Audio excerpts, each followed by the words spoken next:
Passo dopo passo, Leon assorbe come una spugna tutto quel che gli viene spiegato. Passo dopo passo osserva attraverso le meticolose operazioni manuali dei tecnici che ricordano a tratti le mani di un'equipe chirurgica come sia evidente la passione, il denominatore comune che porta al risultato finale. Quel magnifico gioiello metallescente, striato, che si appresta a sostenere minuziosi controlli prima del roll-out, ossia l'ultimo passaggio prima di ricevere l'ok e venire trainato all'aperto per ricevere l'applauso di tutti coloro che l'hanno realizzato e che se lo sono e lo salutano. Allora, sto parlando di un aereo per i miei ospiti, di cosa sta leggendo Mirella, il Leone Alato. È questo ingegnere, questa mente eccelsa, come ne abbiamo tante, che con questa passione fin da piccolo riesce a capire qual è l'oggetto che lui, proprio per passione, ha questa ambizione di riuscire a farlo, ed è l'aereo, l'aeroplano, uno dei più belli aeroplani, poi lo vediamo anche nella foto. Però è la passione che ci distingue, unita alla creatività, come questo libro, Il Leone Alato, che spiega la creatività che abbiamo, che qualcuno copia, perché non ce l'hanno. Siamo i designer al mondo i più bravi, eppure c'è qualcosa che non torna nel nostro paese. Non riusciamo ad avere soddisfazione di quelli che siamo. Allora io partirei subito e ringrazio sia Daniele Minotto, direttore Associazione Veneziana Albergatori, grazie, che Danilo Scattolin, rappresentante legale Sindacato Generale di Base Veneto e Treviso. Cos'è la creatività anche per voi?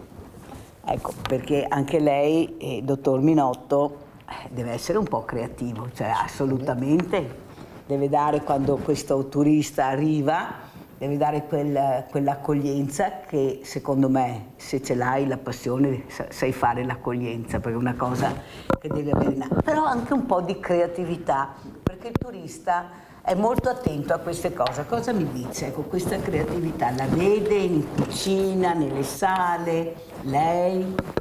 Beh, ovviamente io non lavoro direttamente all'interno di un albergo, mi occupo dell'associazione, però va da sé che noi abbiamo inventato l'ospitalità a Venezia, è nata con la CIGA nel 1906, è nata la compagnia di grandi alberghi italiani e quindi abbiamo insegnato l'ospitalità al mondo, quindi non possiamo non essere che ospitali. E una delle cose che mi ha fatto piacere anche vedendo i nuovi imprenditori, investitori che ci sono nella nostra città, dove sentire parlare ad esempio del problema della ricerca, del reperimento del personale, e una catena importantissima francese mi ha detto beh, da noi è molto più complicato in Francia, perché voi l'ospitalità ce l'avete nel sangue e quindi mettere in condizioni un cameriere, un receptionist, una persona nel nostro settore è molto più semplice con gli italiani che non con i francesi stessi. E detto da un francese è una cosa davvero che è strepitosa per quanto mi riguarda. Quindi sicuramente l'evoluzione continua che c'è nel settore. Oggi non è più fare l'albergatore, non è più dare solo una stanza e permettere di dormire in modo confortevole, ma è dare delle emozioni.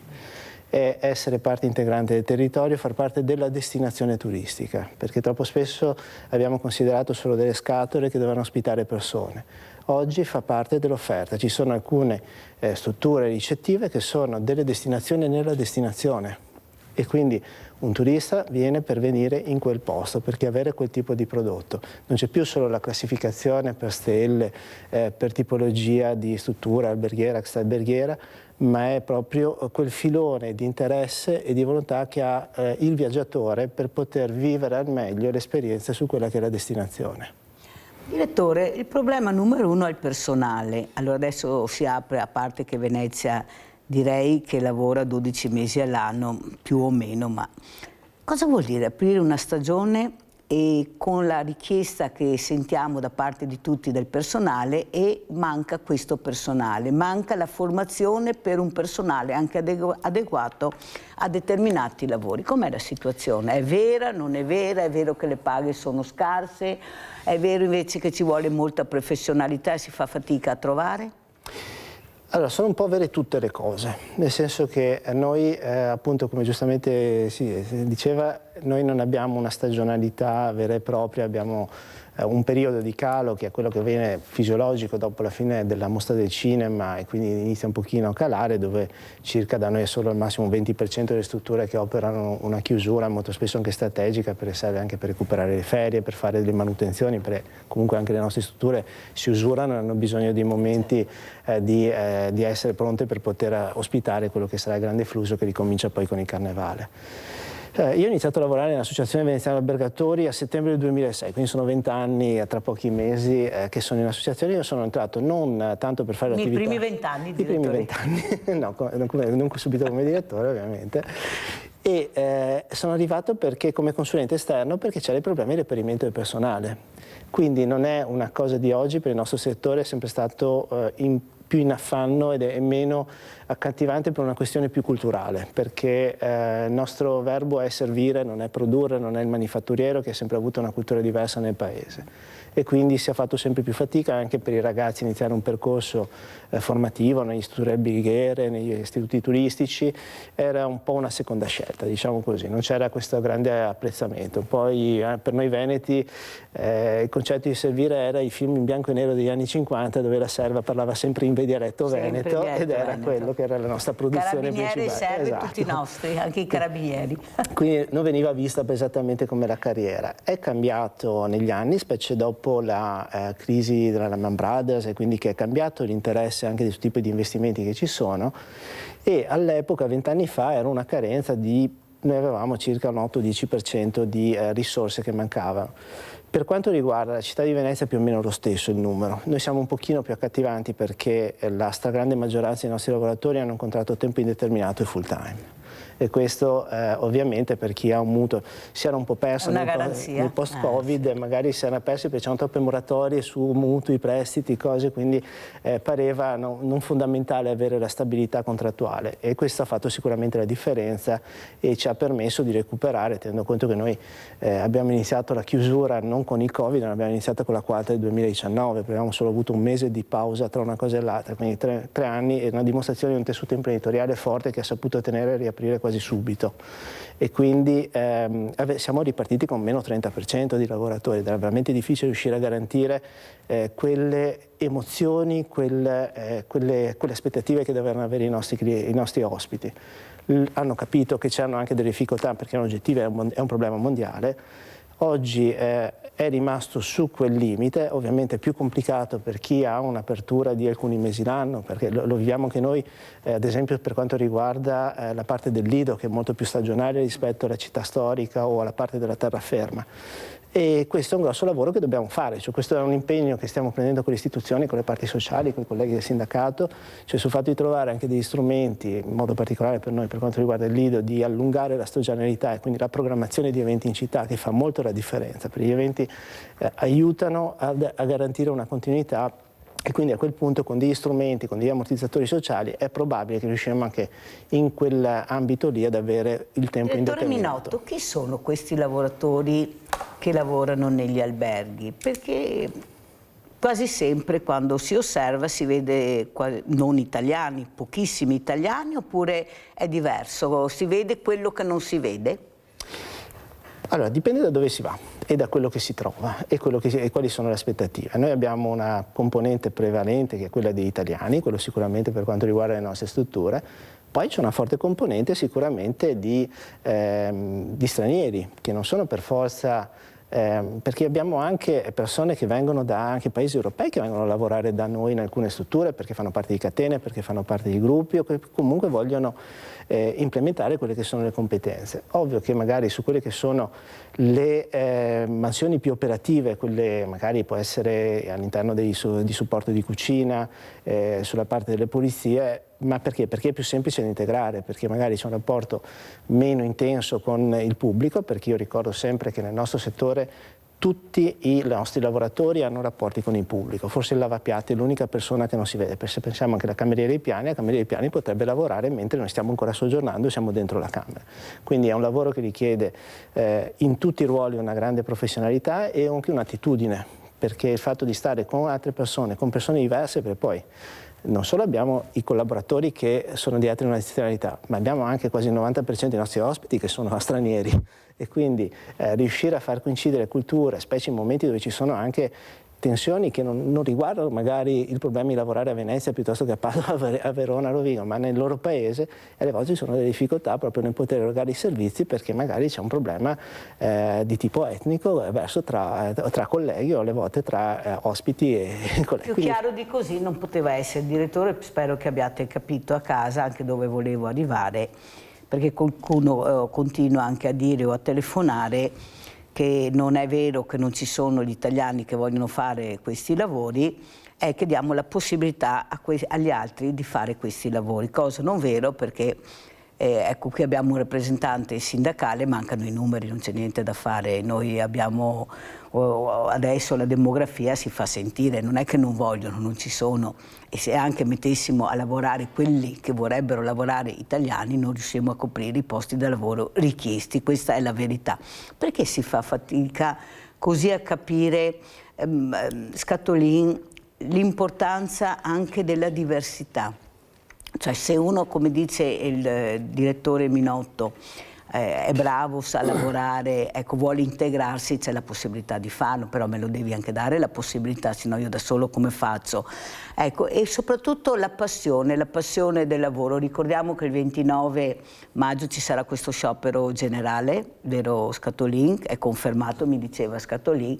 Anche lo sciopero deve essere una passione, perché se non lo fai con passione, ecco, rischia di fare flop lo sciopero. Però mi sembra che gli ultimi scioperi non abbiano avuto dei numeri tanto importanti, come mai manca la passione di una volta dell'operaio che partecipava a questi scioperi? Lo vedevi che era proprio una voce che si sentiva. Adesso si fa fatica. Cosa è successo in tutti questi anni? Questa divisione tra sindacato e lavoratore, mentre una volta era molto forte. Allora, Mirella, intanto parto dalla passione, che è la cosa fondamentale, credo, su tutti i lavori. Se manca la passione viene meno un po' tutto. Credo che sia il punto fondamentale. Io faccio l'esempio, ho 75 anni, continuo a fare questo lavoro, ma solo per passione, non per altro. Detto questo, io credo che ci sono alcune difficoltà. Manca molto personale anche fra il settore alberghiero. E io credo che ho individuato due punti fondamentali. Il primo, c'è molta ansia tra i lavoratori perché oggi molti alberghi sono gestiti o acquistati dalle multinazionali, dai gruppi grossi, che poi subappaltano il servizio ad altre ditte. Ma questo avviene ogni 2 o 3 anni, ogni 2 o 3 anni questi si vedono licenziati, se non sono seguiti dal sindacato, si vedono licenziati e poi riassunti con quel nuovo appalto. E questo è un problema che mette molto ansia ai lavoratori, molta ansia, perché questo dovrebbe essere un passaggio diretto 2112 dal Codice Civile, ma molto spesso questo non avviene. E questo mette grossa ansia tra i lavoratori. L'altra cosa che bisognerebbe cominciare a lavorare per conciliare la vita privata col lavoro, perché è uno dei punti fondamentali. Cioè, molto spesso i lavoratori sono troppo impegnati per troppe ore e non si riesce a conciliare la vita privata con il lavoro, e qua bisognerebbe lavorare assieme per fare questa operazione. Sullo sciopero. Lo sciopero che noi abbiamo detto il 29 è uno sciopero generale, perché le famiglie stanno veramente vivendo un problema che fanno fatica ad arrivare alla fine del mese. Noi stiamo spendendo soldi per il riarmo, per le guerre, per gli eccidi, però non facciamo niente per le famiglie. Ci siamo sentiti tante altre volte. Molte famiglie fanno fatica ad arrivare alla fine del mese. E da questo punto di vista noi abbiamo puntato sullo sciopero generale, sì, contro la guerra, contro il riarmo, ma soprattutto sul posto di lavoro, che bisognerebbe, come dicevo prima, migliorare le condizioni di lavoro, rendere più appassionante il lavoro che ognuno di noi sta facendo. Forse questo è il percorso che bisogna fare. Molti lavoratori, è vero, molti lavoratori non riescono a capire l'importanza di questo sciopero. perché si sentono un po' estranei, ma perché hanno un po' di miopia, se dal mio punto di vista, perché non riescono a capire che questa guerra, queste economie di guerra stanno distruggendo il paese. È inutile che ne parliamo, i salari nostri sono ridotti all'osso, ne parliamo da tanti anni, ma è così. È per questo che noi abbiamo puntato sullo sciopero per risvegliare gli animi. Sentiamo, direttore, ha qualche cosa da commentare rispetto a quello che ha detto Danilo Scatolin, ecco, su questi licenziamenti, su queste assunzioni, su questi passaggi? E in effetti le multinazionali la fanno da padrona. Ecco, io qua ho un articolo permesso che vorrei far leggere, non so se l'ha già letto a Scatolin, perché la dice lunga cos'è una multinazionale e da chi è gestita. Prego. Beh, allora intanto parto approfitto dell'articolo che è passato qui sul tavolo dicendo che c'è un grosso vantaggio nel nostro settore, mentre il mondo manifatturiero, nel momento in cui io compro un'azienda, nel momento in cui ho i segreti, il know-how aziendale, li posso portare in qualunque parte del mondo, produrre a costo più basso e magari avere anche lo stesso prodotto se non migliore. Poi sul migliore ho dei dubbi perché comunque le competenze, il valore umano che ci sono fanno un valore diverso. Il nostro settore è diverso, nel senso che il fattore produttivo fondamentale, oltre a quelle che sono le professionalità, è data dalla struttura fisica e da dove è collocata. Cioè se io compro un albergo a Venezia, se lo porto in Pakistan, forse avrò anche il lavoro più basso, però il palazzo resta lì, l'albergo pure, e non ho portato via nulla. Quindi quello che è il nostro settore diventa strategico perché non è delocalizzabile. E quindi questo è un vantaggio non indifferente quando si parla che il mondo dei servizi non ha i grandissimi valori aggiunti, è un valore fondamentale perché poi rappresenta la testa di ponte di quello che è una filiera complessa che è quella del settore turistico, perché traina poi tutto quello che è il settore dei servizi e il manifatturiero che ci sta intorno, perché se pensiamo a tutti i cantieri che sono, se io vedo nella nostra città in questo momento attivi, riguardano le strutturazioni di alberghi. Quindi senta, anche direttore, devo correre perché purtroppo il tempo è tiranno, ma è una domanda che le devo fare. Sì. Quando vai all'estero specialmente ci sono dei pacchetti che tu acquisti dove fai delle gite bellissime. Noi facciamo lo stesso quando arrivano i turisti, offriamo questi pacchetti, non so, per visitare Treviso, per visitare, non so, il Montello, per visitare, sì, le colline del Prosecco, ma tutti questi luoghi meravigliosi che abbiamo sono inseriti in determinati pacchetti? Allora, ormai il mondo cambia e iniziamo a considerare che se noi pensiamo quanti è che vanno oggi a prenotare un viaggio in agenzia di viaggi, ormai attraverso la rete uno organizza tutto quello che ritiene bello, utile da fare di suo interesse. Poi con l'intelligenza artificiale abbiamo un'ulteriore frontiera che accelererà ulteriormente i tempi. Quello che è importante è promuovere i territori, promuovere quello che c'è nel territorio, perché il problema è che se io non so cosa vado a trovare a 1000-10.000 km di distanza è difficile possa immaginarlo, e pensare che ancora lo si venda perché c'è una microfiliera sul territorio è difficile. Quindi quello che è il grosso lavoro che devono fare le istituzioni, ma che lo ha dimostrato le Olimpiadi, dove abbiamo visto in alcune destinazioni dove c'erano delle provenienze quasi inesistenti.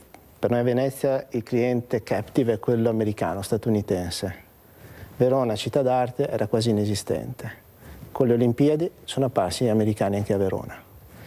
Quindi bisogna avere degli elementi attrattivi che sono fondamentali per poter far esaltare un territorio, perché sennò viene o solo schiacciato dal marchio più potente, sicuramente nel Veneto e Venezia, come Roma e nel Lazio, come Firenze e nella Toscana. Per quanto riguarda la Toscana già si promuove già di più con il nome Toscana perché è conosciuto come brand. Le regioni da noi non sono conosciute a livello mondiale. Eccolo qua. Da noi cosa? Lo ripeta per cortesia. Le regioni non sono riconosciute. Difatti verrà fatto, ne abbiamo parlato anche con il nuovo assessore al turismo, verrà potenziata proprio l'immagine del Veneto attraverso Venezia.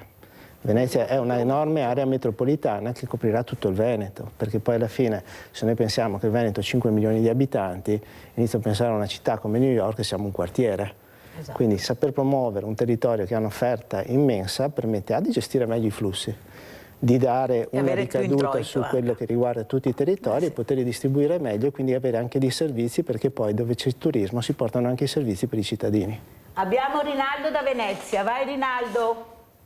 Ciao Mirella e buongiorno ai tuoi ospiti. Veloce Rinaldo, mi raccomando. Quanto che riguarda gli alberghi di Venezia, mise dal 1960 che fornimmo gli alberghi della Cinga di Venezia. Conoscevo Simeoni che era il direttore dei grandi alberghi. E gli alberghi, così adesso, non c'è più come una volta, a parte che c'è anche giusto. Però gli alberghi di adesso, alla mio figlio era al Cipriani, era aperto l'Hilton, adesso c'è il meglio, lo ha aperto io, come sul lavoro che fa. È 40 anni che gira su tutti i grandi alberghi, ma qui sugli alberghi, sono tutti stagionali, mi dà un posto sicuro. Domani mattina il direttore vuole cambiare tutto, li manda via tutti, per la ragione del sindacalista. I stagionali, io avevo 6 mesi, 8 mesi, poi di casa. E Venezia, quello che tira il turismo nel Veneto, se Venezia, Mirella, perché gli altri paesi cosa fai? Cosa hai fatto? Adesso vieni fuori per andare a roba del Prosecco, nei 50 anni che vado a Valdobbiadene, cosa che c'è a Valdobbiadene? E lì non vede altro, un po' che devo stare, cosa che c'è? Non che c'è arte, non che c'è niente, ma non perché non è sì, poi è un posto meraviglioso, perché vivi in paradiso, ma bisogna valorizzarli come dice il direttore, no? Se non ti valorizzi i posti, così è. E Venezia tira tutto quanto il Veneto, è il canone del Veneto. E Venezia, una volta a Venezia lavorava 4 mesi l'anno, 5 i gondolieri, i tassisti lo stesso. Adesso Venezia non c'è più quella una volta, adesso c'è una vergogna, mica sono veneziano, che sono nato, ho lavorato 100 anni a Venezia, ed è una roba vergognosa, con i plateatici chi da fuori, le maniere chi ha, non ti cammini più. Neanche che conosciamo bene, andiamo a fare il fodre di Venezia, per non trovare nessuno, si trovi di tutto. Adesso è rialto, che dire, è rialto, il mercato è rialto, ed era un gioiello, perché tanto era chiuso, anche al Gobo c'era sera, non veniva dentro nessuno, gli avevamo i guardiani alla notte. Adesso gli ha aperto tutto, gondole, taxi, di tutto, gli ha fatto le cavanne, delle gente che gira per tutto, non c'è sorveglianza. Ma il sindaco cosa fa? Non mania, in Venezia non ha bisogno che... Sta buono che siamo in campagna elettorale, fermi tutti, tutti che siamo in campagna elettorale, domenica e lunedì si vota. Grazie il nostro Rinaldo, il veneziano. Grazie, basta Rinaldo, se no non ce la faccio. Allora, Scattolin, però c'è un problema di lavoro, un problema di trasporto, perché pensiamo anche all'importanza del trasporto qua non ci siamo proprio. Io sono incredibilmente stupita che ancora non si riesca a capire e qualcuno faccia qualcosa su questi treni che dopo le 11 di sera non entri, non esci da Venezia. Perciò se vuoi vai in macchina e poi ti arrangi o col taxi. Ma è possibile? Ma dopo lo chiedo anche al direttore. Ma una città come Venezia nel mondo, che abbiamo ancora questi orari e questi trasporti? Cioè portiamo il radicchio nella Luna, giusto? Parliamo di Olimpiadi a Cortina e poi da Venezia a una certa ora non ti muovi più. Allora, c'è qualcosa che non... O abbiamo avuto e continuiamo ad avere una classe politica incompetente, Scattolin, perché non si spiega. Il direttore parlava di città metropolitana, io non so, ma penso che siano 40 anni forse che sento parlare di città metropolitana e non riesco ancora a capire cosa è successo e cosa stanno facendo. Ma soprattutto l'importanza delle infrastrutture, quelle che servono, ecco qua. È inutile parlare di spostamenti se non sei all'altezza dello spostamento. Come arrivo a Venezia? Se scendo col taxi? Allora, Scattolin, vuole spiegare il problema delle infrastrutture? Ecco, questi operai anche che si devono spostare, questi stranieri, ho avuto l'esempio con quello che è successo, non so se lei ha letto quello che ho combinato, ma per far capire che forse bisognava che qualcuno togliesse questo coperchio, il vaso di Pandora, lo scoperchiasse e vedessimo cosa c'è dentro. Cioè io avevo questi ragazzi che dovevano andare a lavorare alle 6 del mattino, dovevano prendere il treno a Treviso, avendo trovato l'unico albergo disponibile a Monastier, che ringrazio sempre il presidente Kerr per la disponibilità che ha dato, perché non è stato facile, perché qua a Treviso non se ne parlava, e chi andava a prenderli alle 5 del mattino per portarli? Perché non c'era niente, non c'era una corriera, non c'era niente, pure un taxi costa 50 euro, che ti vada bene. Allora scatto lì, non è che qualcuno dovrebbe pensare veramente alle esigenze del territorio, perché sì, il leone è alato, ma per volare ci vogliono le ali e un motore. Cosa sta succedendo? Possibile che riusciamo a concentrarci su cose che non ci riguardano? La guerra non ci riguarda, Scattolini, ci riguarda perché siamo costretti, perché qualcuno ha fatto dei passaggi che bene o male anche noi dobbiamo subire. Ma non è che la guerra ci riguardi, è il paese che è in forte crisi e nessuno ne parla. Lei ha parlato delle... Io ieri avevo il banco alimentare aperto. E come lei lo sa, e lo dico sempre, non ho i barboni che vengono al banco alimentare, ho le famiglie, i genitori, le mamme. Non vi dico cosa è successo ieri perché è meglio calare un velo pietoso da parte della portineria, ma lasciamo perdere, ma ve lo racconterò come andrà a finire. Allora Scattolini, l'investimento sulla famiglia, sulle infrastrutture, è questo che ha bisogno l'Italia, perché la competenza ce l'abbiamo, non ci manca niente, basta solo che ci lasciano lavorare in pace. E che ci lasciano lavorare però. Scattolini? Guarda Mirella, lei ha toccato un punto fondamentale. Manca una vera politica, una seria politica sul trasporto pubblico. O noi facciamo una politica seria per agevolare il trasporto pubblico, altrimenti le città muoiono. A una certa ora non può essere che uno non riesce a muoversi perché mancano i mezzi. Bisogna investire e fare una politica seria. Io ho fatto tante volte la discussione con molti direttori di queste aziende, dicendo: ma perché non facciamo una politica che faccia in modo che il mezzo pubblico viaggi veloce, senza mai fermarsi, e chi sta in macchina sta in coda? Forse qualcuno pensa: ma domani mi prendo l'autobus, ma manca la politica, una politica seria sul trasporto pubblico locale. È assente ormai da troppi anni.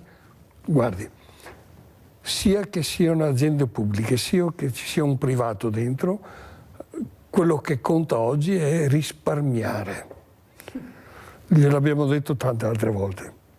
Molte aziende... E correre, non rallentare. Molte aziende fanno meno chilometri dei finanziamenti pagati dallo Stato, però ricevono gli stessi soldi di allora. Fermo Scattolini. Allora, come si spiega che non riusciamo veramente a spendere i soldi del PNRR che dovremmo restituire perché non abbiamo pianificato? Abbiamo preso tutto, non è che abbiamo preso qualcosa, abbiamo preso tutto, fino all'ultimo centesimo. E adesso dobbiamo distribuire, cioè riconsegnare, perché non siamo riusciti a pianificare e a organizzare. C'è una cosa incredibile, e qui stiamo parlando che mancano le infrastrutture. Questo è il problema.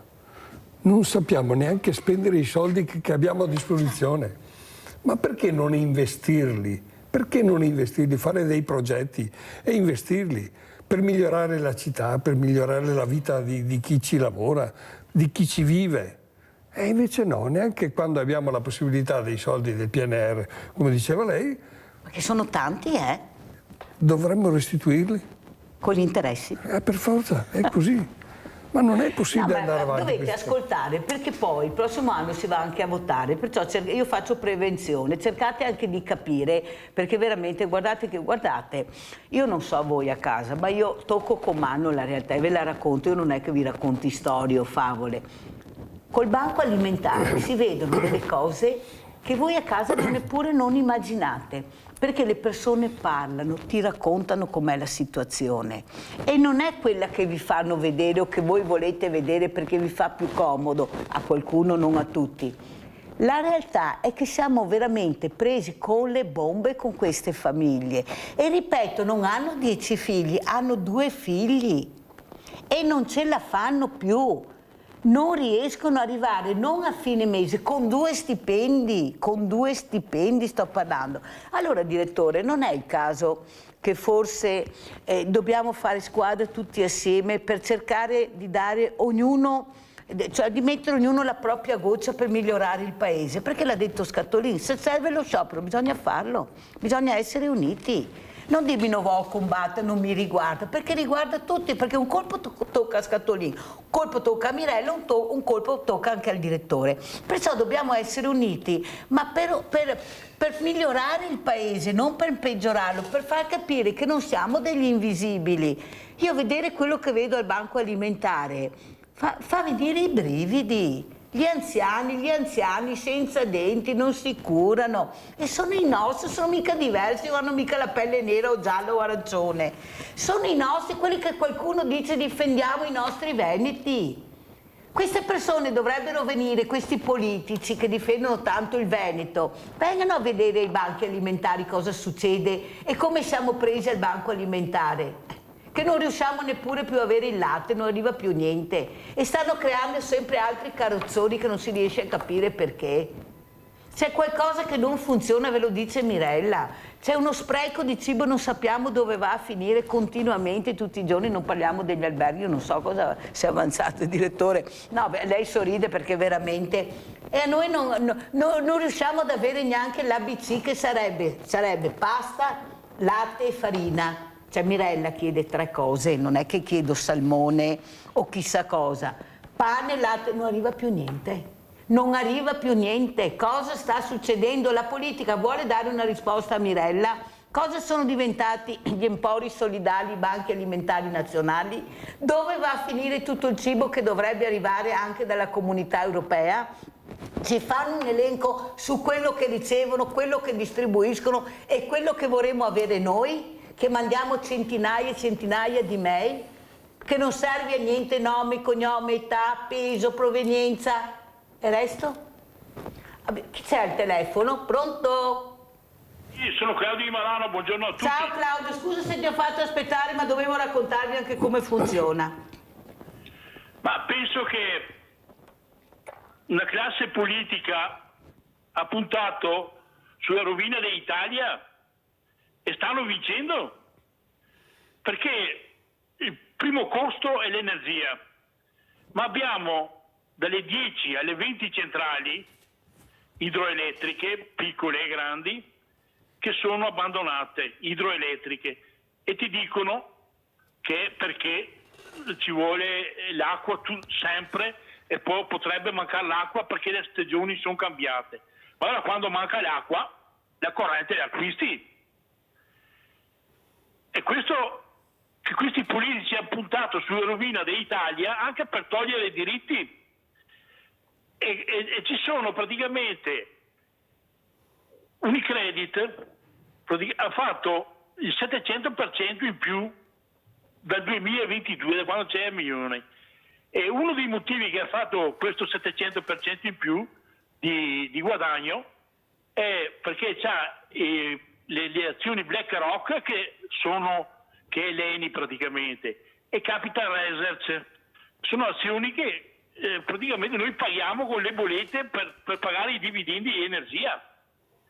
E l'energia non è solo la bolletta che arriva, ma è anche tutto quello che acquisti. Quindi se tutto è aumentato per l'energia. Però stranamente le centraline idroelettriche sono in abbandono.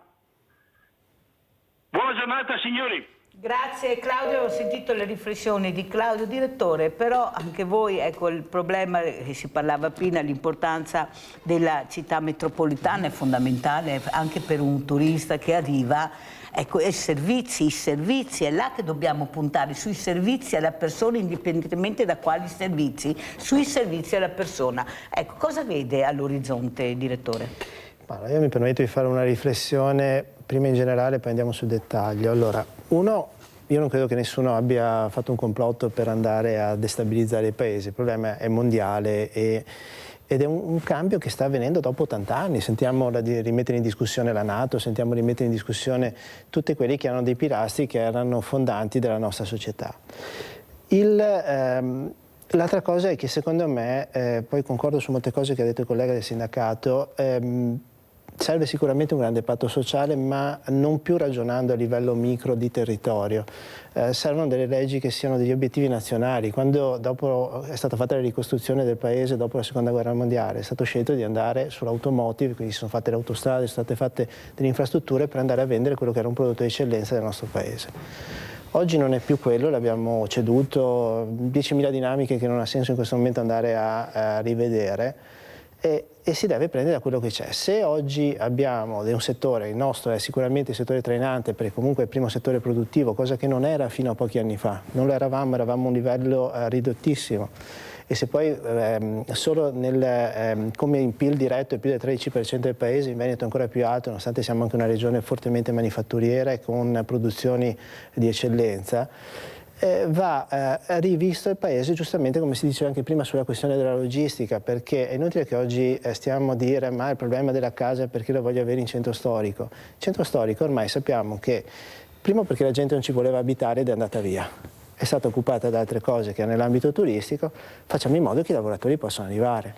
Oggi abbiamo ancora un paese organizzato come 50-60 anni fa. Una delle cose che dicevo anche ai colleghi quando si parlava del turismo nel Comune di Venezia, perché il Comune di Venezia non è solo la città antica, è anche Mestre.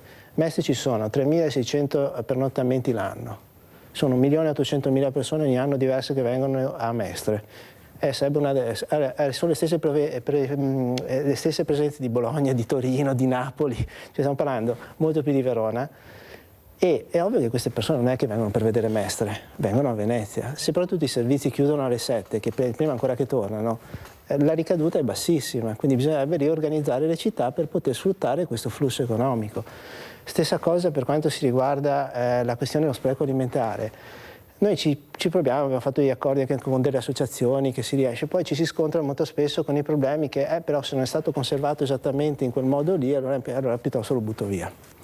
E questo è un altro problema. Bisogna rivedere con il buon senso, non per una questione ideologica che è sbagliatissima e molto spesso, mi permetto di fare una critica al collega sindacato, forse il lavoratore è disaffezionato perché sente uno sciopero ideologico e non uno sciopero per i propri interessi di categoria. E quindi alla volta uno dice a questo punto perché devo rinunciare, già che ho difficoltà economiche, a rinunciare a una giornata lavorativa per una cosa che non sento mia. Cosa mi porta alla fine? Perché comunque i lavoratori ci parliamo anche noi, lavorano, cioè sono il nostro principale fattore produttivo. Cosa dice il vostro lavoratore, il direttore? Dov'è che trova più la difficoltà? Nel trasporto? C'è qualcosa che lui manifesta? Allora, sicuramente il problema oggi è quasi difficile discutere su una questione della paga, è appunto il fatto di dove posso andare ad abitare, dove posso far conciliare, come giustamente mi ha detto, i servizi, il fatto di avere dei figli, una famiglia e la gestione del tempo, perché ovviamente fa sì che anche ci sono delle aspettative di vita diverse rispetto a quelle che erano una volta e quindi anche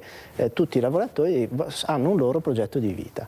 La difficoltà di immaginiamo uno che parte, che abiti anche all'interno del comune, che sta a Mestre e deve arrivare al Lido, che deve usare 3 mezzi diversi per arrivarci, è oggettivamente complicato. Quindi per quello va ristrutturato, però bisogna decidere qual è il settore strategico e su quello andare a metterci tutti gli investimenti. Poi la ricaduta andrà a beneficio di tutti, perché se migliora il trasporto per i lavoratori, migliora anche per qualunque tipo di utente. Ne parlavo ieri a un convegno, il fatto di avere, oggi il Centro Storico di Venezia non avrebbe diritto ad avere quell'ospedale che ha, con delle eccellenze, con delle specialità che pochi territori possono avere, perché sennò sarebbe l'ospedale dell'Angelo di Mestre, perché comunque è del Comune di Venezia, però la presenza turistica fa sì che sia legittimo che ci sia un ospedale di primissima fascia anche nella città antica, ha rischiato il declassamento 6 anni fa.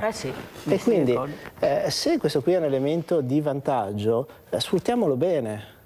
E partiamo da questo, che può essere la ricaduta. Perché diventa un servizio fondamentale per il turista che arriva, che dice là però se capita ho un punto di riferimento. Turismo più alto spendente, più vuol dire anche più in là con l'età di solito, quindi sapere di essere una destinazione sicura dal punto di vista della sicurezza per la strada, sicura dal punto di vista sanitario e questo è un grossissimo vantaggio competitivo che ha la nostra regione, perché è ritenuta un'eccellenza a livello mondiale.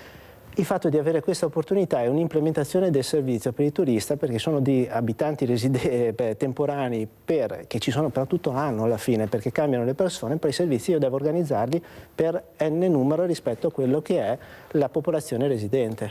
Chiarissimo, pubblicità.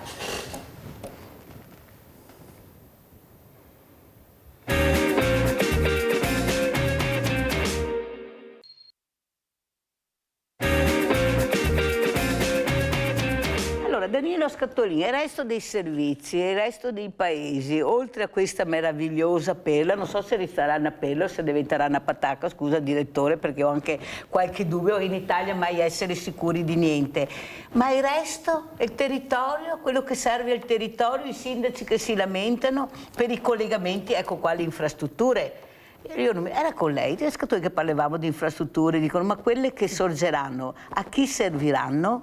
Prego Scattolini. No, è quello che dicevamo anche prima, no? Perché per esempio quando lei accennava il fatto che sono stati spesi questi soldi per le Olimpiadi, e li hanno trovati e anche hanno dato non sto qua a discutere se era giusto o sbagliato, ma per il resto dell'anno perché non posso avere i servizi che servono al cittadino, che servono a tutti? Perché il trasporto pubblico non deve essere, per esempio, aperto per tutti? Io sono costretto a muovere la macchina. Per certi versi, anche in montagna, sono costretti a muovere la macchina perché il servizio non c'è. Ma allora questi soldi non potrebbero essere investiti anche per dare un servizio adeguato per tutto il resto dell'anno? Io credo di sì, che bisognerebbe lavorare in questo termine. È per quello che dicevo prima, che manca un progetto, manca un programma. Sono assenti assolutamente. Accennava prima il problema della casa. Ma a Venezia c'è una politica sulla casa, per esempio? Non c'è. B&B, affitti brevi, ma una politica sulla casa. Ci sono tante case a Venezia chiuse, case popolari chiuse, da ristrutturare, ma non hanno pensato di utilizzare il PNR, per esempio, per ristrutturare queste case e darle ai cittadini, non affittarle. E queste politiche mancano, io credo che questo è fondamentale. Mancano queste politiche che servono ai cittadini, che servono alla città. Sì, ho capito, però non è che possiamo aspettare in eterno, qualcosa deve succedere perché veramente è a rischio l'Italia in questo senso. Già la fragilità del territorio l'abbiamo visto anche quando succedono questi cambiamenti climatici, cosa succede? Allora, se non investo nel territorio per la fragilità e la sicurezza, se non investo sulle infrastrutture ma continuo a fare colate di cemento che non servono a nessuno, che danneggiano solo il territorio del paese, non andremo da nessuna parte. Ma siccome loro sanno che tanto si dimenticano di quello che veramente serve, protestano un po', poi tutto passa, perché noi italiani siamo così, perché è vero, e allora loro ci sguazzano, e allora il politico di turno fa i propri interessi, fa quelle cose che secondo lui servono, ma per lui non per tutta la comunità, e noi continuiamo veramente a avere problemi. Il problema è, ve lo dice Mirella, che abbiamo 8 milioni di poveri e sono le nostre famiglie, sono le nostre famiglie, che se non ci fossero i banchi alimentari, le parrocchie, le distribuzioni che avvengono anche in certi paesi, guardate che sarebbe veramente un problema grande. Allora non vedete solo il diverso, vedete proprio la popolazione nostra, i nostri veneti. Guardate che ieri io ho aumentato di 20 famiglie, sono venute 20 persone che rappresentano famiglie a dire se possono avere la borsa della spesa e qualcosa. 20 su un colpo solo. Allora Scattolini, qua o c'è qualcuno che non ascolta, e vediamo, adesso siamo in campagna elettorale, prossimo anno saremo in campagna elettorale, ma il problema è come reggerà il Paese? Allora, noi siamo in campagna elettorale e allora oggi questo problema lo affrontano tutti perché sono in campagna elettorale, ma fra un mese, fra 20 giorni si dimenticano tutti. Un conto è parlare, un conto è agire, esatto. Però. Bisogna risolvere il problema. Non basta parlarne quando ci sono le elezioni, bisogna anche trovare le soluzioni adeguate per dare risposte. Lo dicevo prima, le politiche sulla casa, le politiche sul lavoro, le politiche sul sociale. Stanno tagliando tutto il sociale. Dove andiamo? Dove andiamo? Non si può andare avanti così. Io guardi, fra un'ora ho un appuntamento, c'è un dibattito. Ma io, dove? A Mestre. E io queste cose che sto dicendo oggi le ripeterò anche là. C'era la presenza di qualche politico, come diceva lei, siamo in campagna elettorale, e lo dirò, ma vorrei far mettere per iscritto quegli impegni che dicono a voce. Io vorrei li mettessero per iscritto, in modo tale che domani possiamo chiedere a loro conto di quello che hanno scritto e che non rispettano, purtroppo non rispettano. Cos'è che la preoccupa di più Scatolì in questo momento, indipendentemente dai problemi che abbiamo toccato, ma quello che veramente è sempre proprio come da mettere al primo posto? Quello che metterei al primo posto è la questione delle spese che vengono fatte per il riarmo. Io non le posso accettare queste cose qua. Spese per il riarmo e per la guerra, ma per difenderci da chi? Noi dobbiamo dare risposte alle famiglie, come diceva lei, a quelli che non arrivano alla fine del mese. È indispensabile dare queste risposte, non al riarmo, perché con riarmo cosa facciamo? Se tutti si riarmano, poi faremo una guerra ogni giorno, tutti quanti riarmati faremo una guerra ogni giorno. E mentre le famiglie non fanno fatica a arrivare. No, non è possibile andare avanti così. Io credo che bisogna fare qualcosa di concreto. Abbiamo Lorenza da Mestre. Ciao Lorenza. Buongiorno Mirella e i suoi ospiti. Ecco, volevo dire queste poche parole. Allora, se c'è un discorso di riarmarsi, lo sanno anche i sassi, ci sono tanti interessi che riguardano grosse aziende che costruiscono armi, per cui il fatto di riarmarsi non è discutibile, nel senso che chiaramente non sappiamo e come che ci sono interessi. Per quanto riguarda gli scioperi generali, eccetera, Mirella, oggi come oggi, come si fa a scioperare? Anche noi pensionati che abbiamo le persone. Io ho lavorato 40 anni, Mirella, e se ti dico la pensione che prendo è da vergognarsi.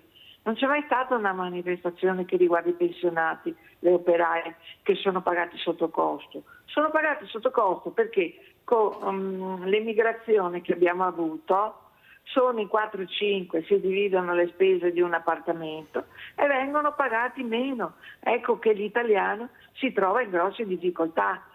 Grazie Mirella, arrivederci. No, che non ci sia stato uno sciopero per i pensionati, no, non è vero, ci sono stati degli scioperi dei pensionati proprio perché veramente per portare a galla il problema è capire dopo come risolvere questi problemi, perché capite bene che c'è qualcosa che non funziona, non può durare, ecco, non esiste che una persona abbia solo dei doveri, anche dei diritti, ma stiamo scherzando, una persona che non può curarsi, sto parlando appunto delle pensioni bassissime che non gli permettono di fare questo. Guardate che sono veramente tanti. Ieri è venuto un signore che adesso dovrò chiamare sicuramente il sindaco, perché poi ci sono gli approfittatori di queste persone. Le fragilità veramente devono essere protette le fragilità. Per fortuna che è arrivato al banco e mi ha raccontato la storia, se no io come avrei potuto intercettarlo? Ma non sono io che lo devo intercettare. C'è un servizio sociale che deve funzionare, Scatolin. C'è un servizio sociale, c'è un nome e cognome. Questa persona veniva accompagnata prima, poi non è stata più. Come mai? Perché? E chi è questa persona che si prende cura di lui? Cioè, ci sono, e quanti di questi ce ne sono? Oppure li troviamo morti in casa, il vicino vede per una settimana che non si apre più la porta, ma capite che c'è qualcosa che non va. Però andiamo a vedere invece cosa sta succedendo appunto con gli effetti guerra e gli albergatori. Andiamo a Venezia, vediamo albergatori e effetti guerra. I venti di guerra che ora soffiano forte in Iran e su tutta la situazione internazionale purtroppo rischiano di creare pesanti turbative anche sull'andamento del turismo a Venezia. Attualmente non si può ancora parlare o fare allarmismo, ma la preoccupazione tra gli hotel in laguna c'è ed è evidente. In queste ore sta arrivando una pioggia inattesa e imprevista di disdette che non era prevista all'inizio del 2026, partito invece sotto i migliori auspici. Quello che sta avvenendo in quello che è nell'ambito dell'Iran, con il conflitto che si è aperto con Israele, gli Stati Uniti e tutta l'area che si pone a rischio, ovviamente che ci pone molto in difficoltà. Stanno arrivando delle cancellazioni per quanto riguarda le prenotazioni da quello che è la clientela dal Giappone fino ovviamente a quello che sono i confini con l'Unione Europea. Quindi un danno lo stiamo vedendo. Siamo comunque abbastanza fiduciosi con la speranza che finisca presto, prima di tutto per le persone che si trovano in mezzo, coinvolte nel conflitto in modo diverso e diretto, ma ovviamente anche come imprenditori. Di sicuro già nel periodo di Carnevale abbiamo visto che la clientela tendenzialmente era per il 70% europea, una buona componente oltre il 10% italiani. Daniele Minotto, direttore dell'Associazione Veneziana Albergatori, pone l'accento anche su un altro fattore e tema da monitorare connesso al conflitto, l'aumento dei costi dovuto alla crisi energetica. Non vogliamo essere allarmisti, lo potremo diventare dal punto di vista dei costi, perché ovviamente quello che sta creando con una crisi di nuovo energetica come quella che è accaduta un paio d'anni fa ci rischia di portare a far crescere molto i costi per quanto riguarda i viaggi e di conseguenza la ripercussione sul lungo periodo potrebbe essere più dovuta a questo e quindi una minore capacità di spesa da parte degli ospiti. Speriamo che il conflitto termini molto velocemente e che possa riprendere questa ondata positiva. Allora, direttore, come chiudiamo? L'abbiamo sentito i vari problemi che colpiscono anche la vostra categoria. Certo che se queste guerre non terminano sarà un problema veramente per tutti i scatolini. Bene o male ormai ci siamo dentro, vuoi con le materie prime, vuoi perché, però ci siamo dentro. Allora, direttore, come ci saluta, con quale messaggio?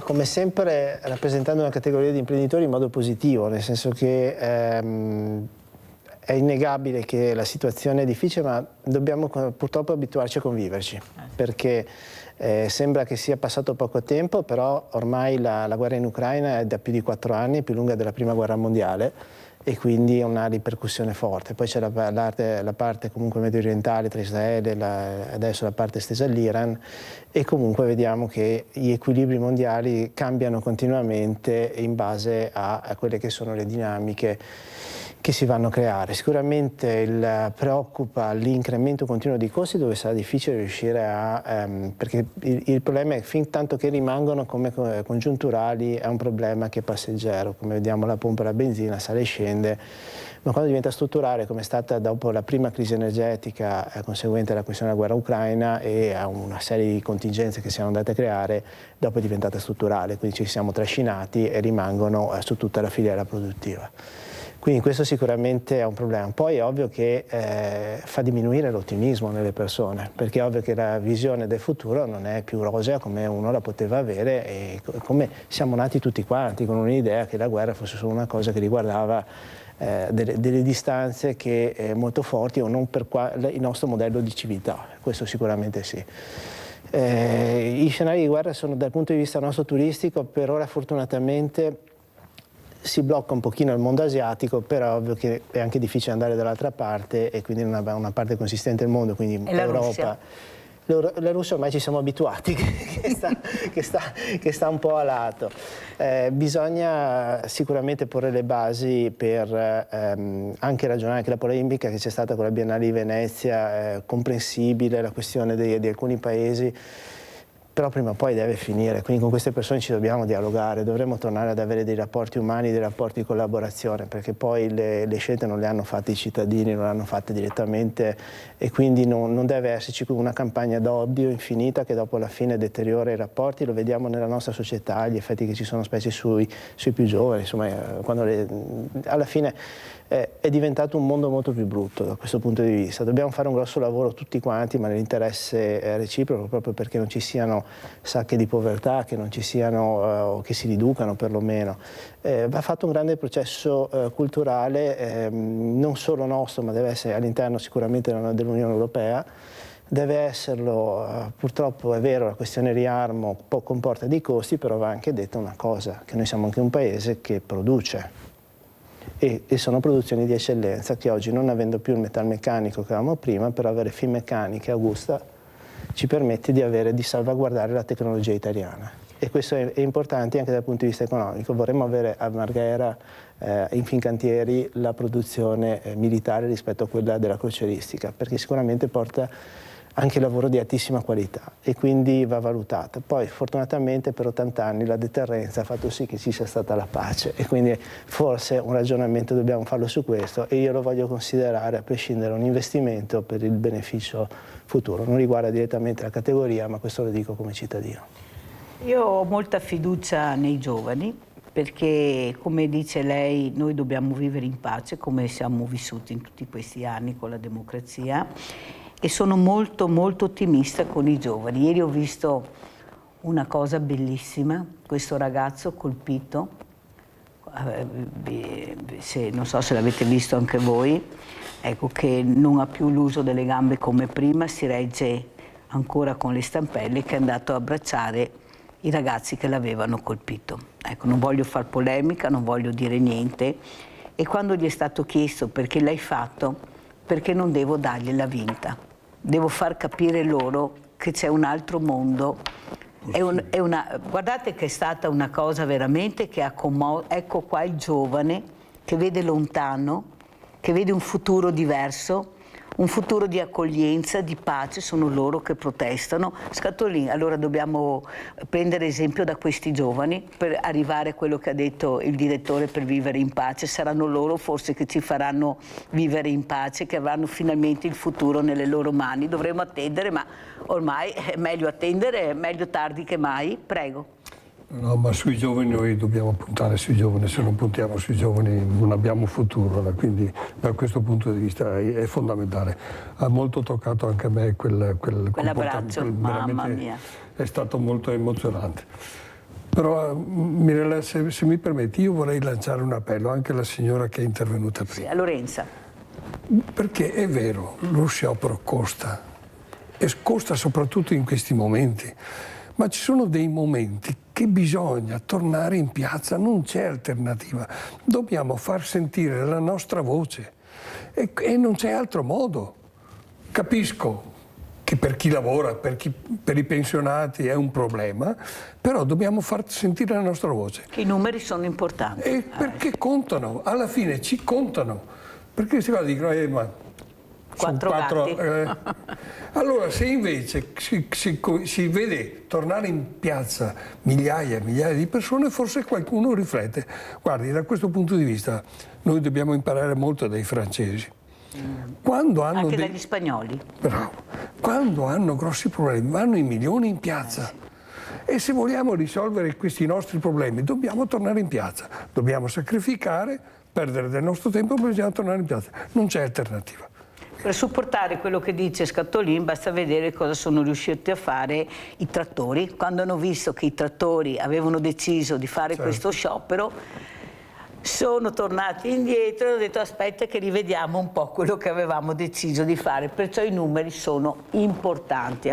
Capite veramente il messaggio di Scatolin, dopo ognuno faccia le proprie riflessioni, però i numeri in politica contano e come contano. Noi abbiamo bisogno di dar loro i numeri, però noi diamo i numeri se loro veramente non ci ascoltano. Grazie a Daniele Minotto, direttore Associazione Veneziana Albergatori, grazie a Danilo Scatolin, rappresentante legale Sindacato Generale di Base Veneto e Treviso. Grazie, pubblicità.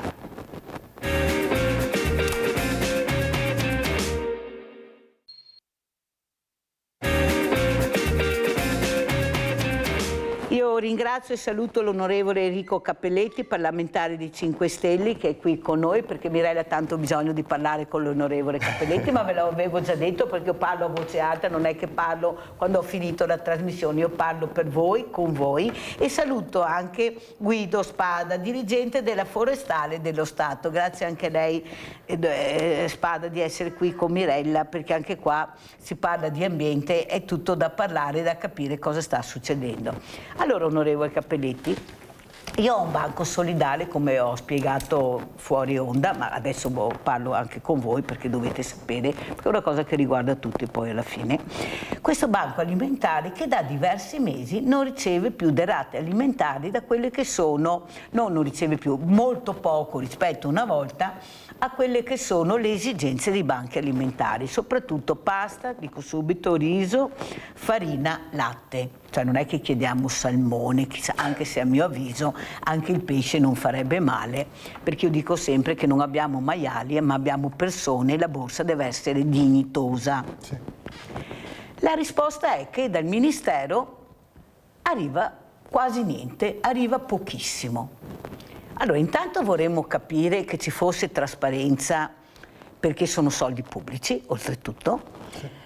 Noi stiamo cercando di dare un aiuto alla povertà, perciò penso come me, e siamo veramente in tanti, che cerchiamo di colmare quel gap che la politica non riesce a fare. E dovrebbero ringraziarci, invece siamo presi, e lo dico onorevole, siamo veramente mortificati, dobbiamo pagare per fare i volontari, ok? Dobbiamo girare col commercialista. Allora onorevole, io ho avuto, e dico sempre che parlare male si fa peccato ma delle volte si azzecca. Non è che forse qualcuno ha deciso che ci siano solo 3-4 organizzazioni molto strutturate che riescono a stare a galla perché possono anche superare certa burocrazia, certi costi e tutto il resto diventerà fuffa? Ma sarebbe grave almeno per un paio di motivi. Il primo è che come terzo settore, come intervento di volontariato, come banco alimentare, come questo, tantissime altre associazioni che si occupano proprio di sociale, si va giustamente, come ha detto lei Mirella, a riempire un vuoto che dovrebbe essere coperto invece dai servizi sociali. Non dovrebbe neppure esserci la necessità di dover intervenire, ma si interviene, è giusto farlo, lo impone la nostra coscienza. I veneti sono anche all'avanguardia da questo punto di vista, avendo un numero di associazioni che si occupa proprio di sociale superiore rispetto alle altre regioni d'Italia. Ma nel momento in cui lo Stato prende atto del fatto di non essere in grado o anche di non volere fornire determinati servizi rispetto ai quali si attivano i cittadini, bisogna fare di tutto per creare le condizioni perché questo servizio possa essere dato. Per cui da parte mia io credo che ci possano essere gli estremi per presentare un'interrogazione parlamentare e questo dispone un parlamentare di opposizione, ossia gli atti di sindacato ispettivo, ossia poter chiedere in qualunque momento, su qualunque argomento, al ministro competente ovviamente per materia, ragione e soprattutto trasparenza sulla gestione del denaro pubblico. Quando si parla degli ultimi, e la questione è particolarmente delicata, credo che sia giusto che venga data una risposta, ma al di là di questo sia giusto che da quanti anni eri in attività? Dal 2010. Dal 2010, da 16 anni che si occupa di sociale, si occupa di dare un aiuto che veramente quando si tratta di dare la borsa della spesa è veramente riempire, dare un supporto in una situazione di estremo disagio, nei confronti di soggetti che sono in una situazione di estremo disagio.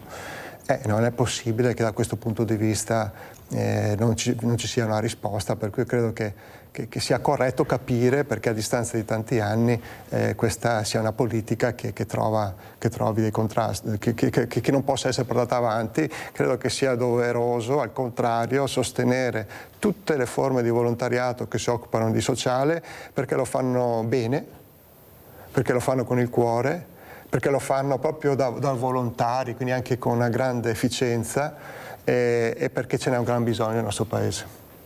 Però, onorevole, c'è un grande problema, che parlare è facile, agire diventa complicato. Nel senso, ci dovrebbe essere trasparenza.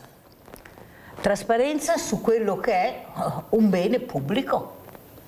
Allora, io ho parlato del volontario che è costretto, anzi quest'anno ci hanno ancora più responsabilizzato i presidenti, hanno ancora più problemi, è diventato veramente un onere gravoso dirigere queste squadre di volontari e soprattutto fare chiarezza Chi sono i volontari e cosa fanno?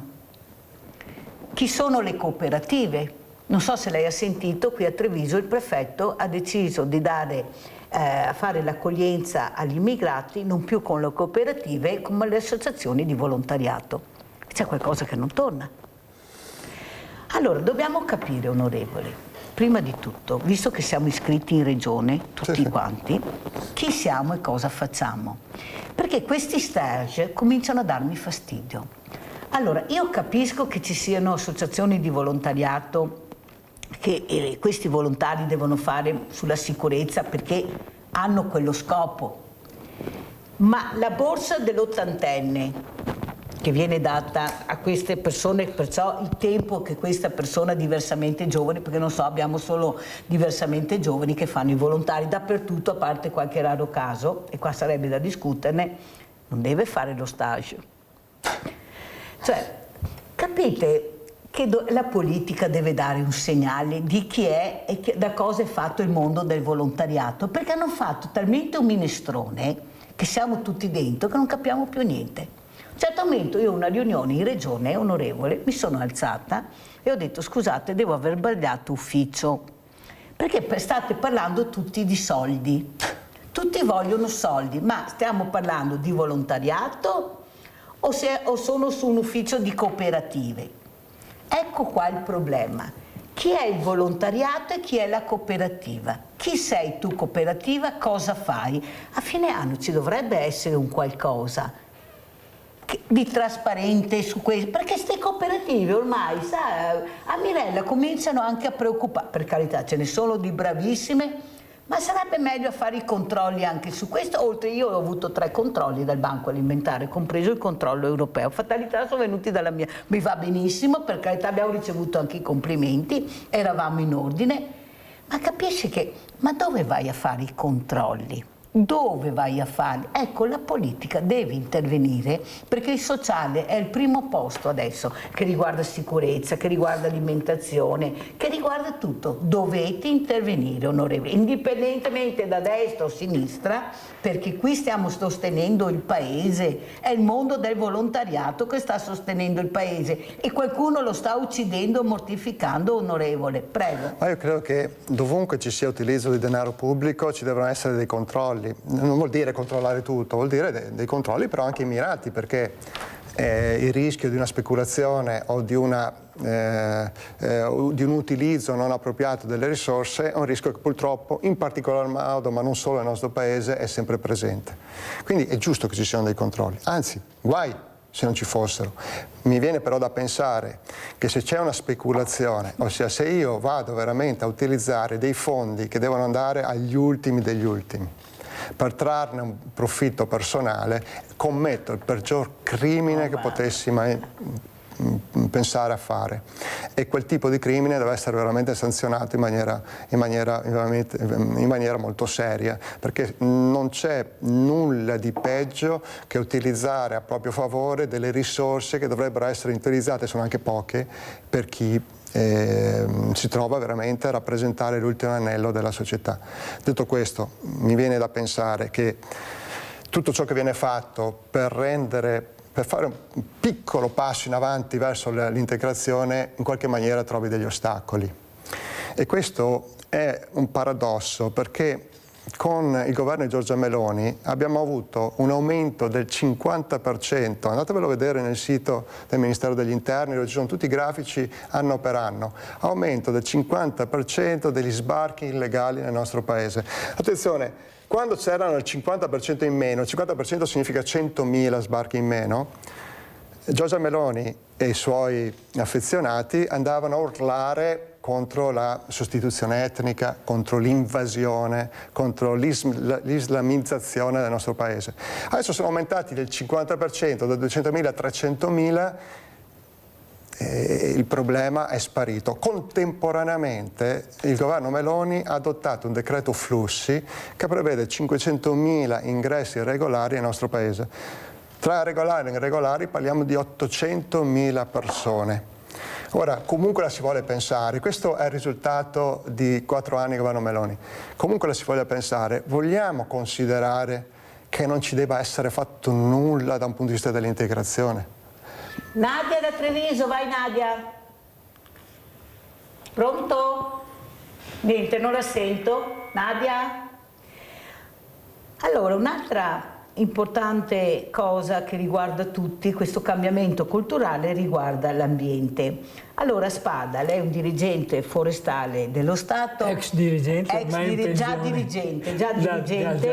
Come vede la situazione? Lei è un diversamente giovane, io vedo molti giovani invece che protestano per un ambiente più sano, per una qualità di vita migliore, lavorare sì ma anche vivere, ma soprattutto l'ambiente che interessa perché è il loro futuro. Come vede la situazione Spada, da già dirigente forestale dello Stato? Diciamo che effettivamente i giovani forse hanno anche ragione. Io che ho una certa età ho visto una modifica ambientale non solo qui nel Trevisano ma anche quando giravo l'Italia, che via via si sta modificando.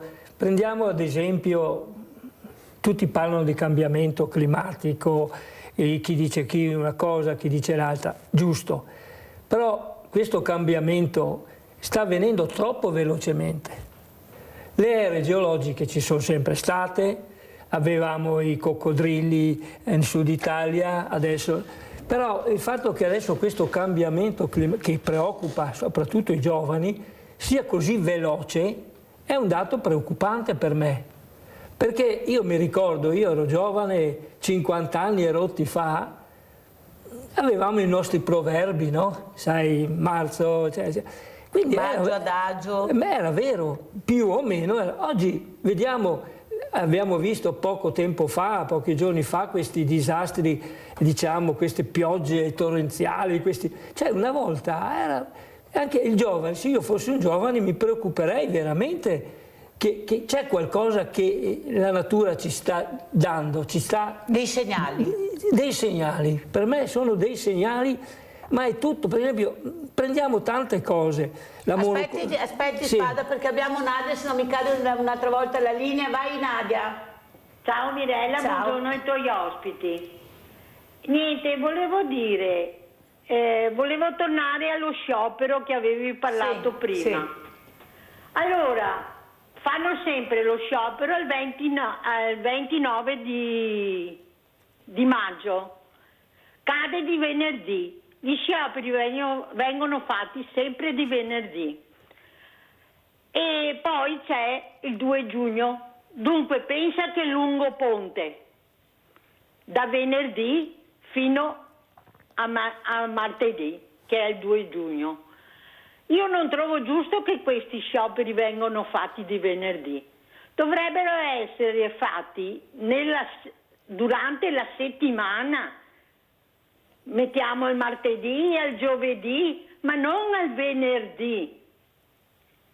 Io trovo giusto di farlo così. E poi una volta c'era molta adesione quando c'erano i scioperi. Adesso vedono che fanno anche i scioperi, però i risultati sono quelli che sono. Poi volevo dire al signore della forestale, una volta nei campi c'erano fatti dei fossati tra un campo e un altro, che si chiamavano scoline. Esatto. Adesso è tutto campo, non ci sono i scoli. E di conseguenza l'acqua dove va? Va nelle strade, va nei caseggiati e si inonda tutto. Non ci sono più quello che c'era una volta. Grazie, arrivederci e buona giornata. Grazie a te Nadia, prego Spada. Continuiamo sì, ha ragione. Nel campo, diciamo, ambientale, agricolo c'è stato uno stravolgimento. Pensiamo solo che una volta c'erano le siepi, le siese, per cui era anche un mondo particolare che proteggeva il campo. C'erano gli scolatoi, c'erano questi fossati, i famosi fossati. Questo è vero. Oggi l'agricoltura intensiva provoca anche delle conseguenze. Pensiamo solo al fatto che il disboscamento in montagna, la cementificazione eccessiva porta si chiama tempo di corrivazione, quando una goccia dalla montagna va al mare. È aumentato tantissimo, perché la stessa pioggia non riesce a penetrare, per cui superficialmente se ne va e fa quei disastri che abbiamo visto. Quindi la signora ha toccato un tasto che riguarda l'agricoltura, vero. Bisogna avere anche un equilibrio in questo settore, non creare, ripeto, io mi ricordo una volta, io non sono trevisano, ma dove abitavo io, i campi erano circondati da siepi, da fossali e via discorrendo. Quindi la signora ha toccato un tasto. Oggi vogliamo produrre, vogliamo utilizzare il massimo possibile di quello che è il campo, però creiamo anche dei problemi. Sì, ma Spada, il problema è che soprattutto il Veneto è il più alto consumatore di suolo, perché questi sono i numeri. Allora, finché noi non riusciamo a capire che dobbiamo cambiare registro tutti, qua si chiama Sveglia Veneti la trasmissione, io dico sempre svegliatevi, perché è inutile poi dire non abbiamo, ma tu devi anche mettere la famosa goccia nell'oceano per cambiare il sistema, perché questo sistema va bene a pochi e soprattutto alle tasche di pochi, a danni di tutti noi e soprattutto del futuro dei giovani, perché le colate del cemento stanno danneggiando tutto. Ma mi sembra che, onorevole Cappelletti, cosa dice lei? Perché è stato molto chiaro, ma una volta, ma io non sono più una volta, sono adesso, e io non vedrò mai le cose che abbiamo...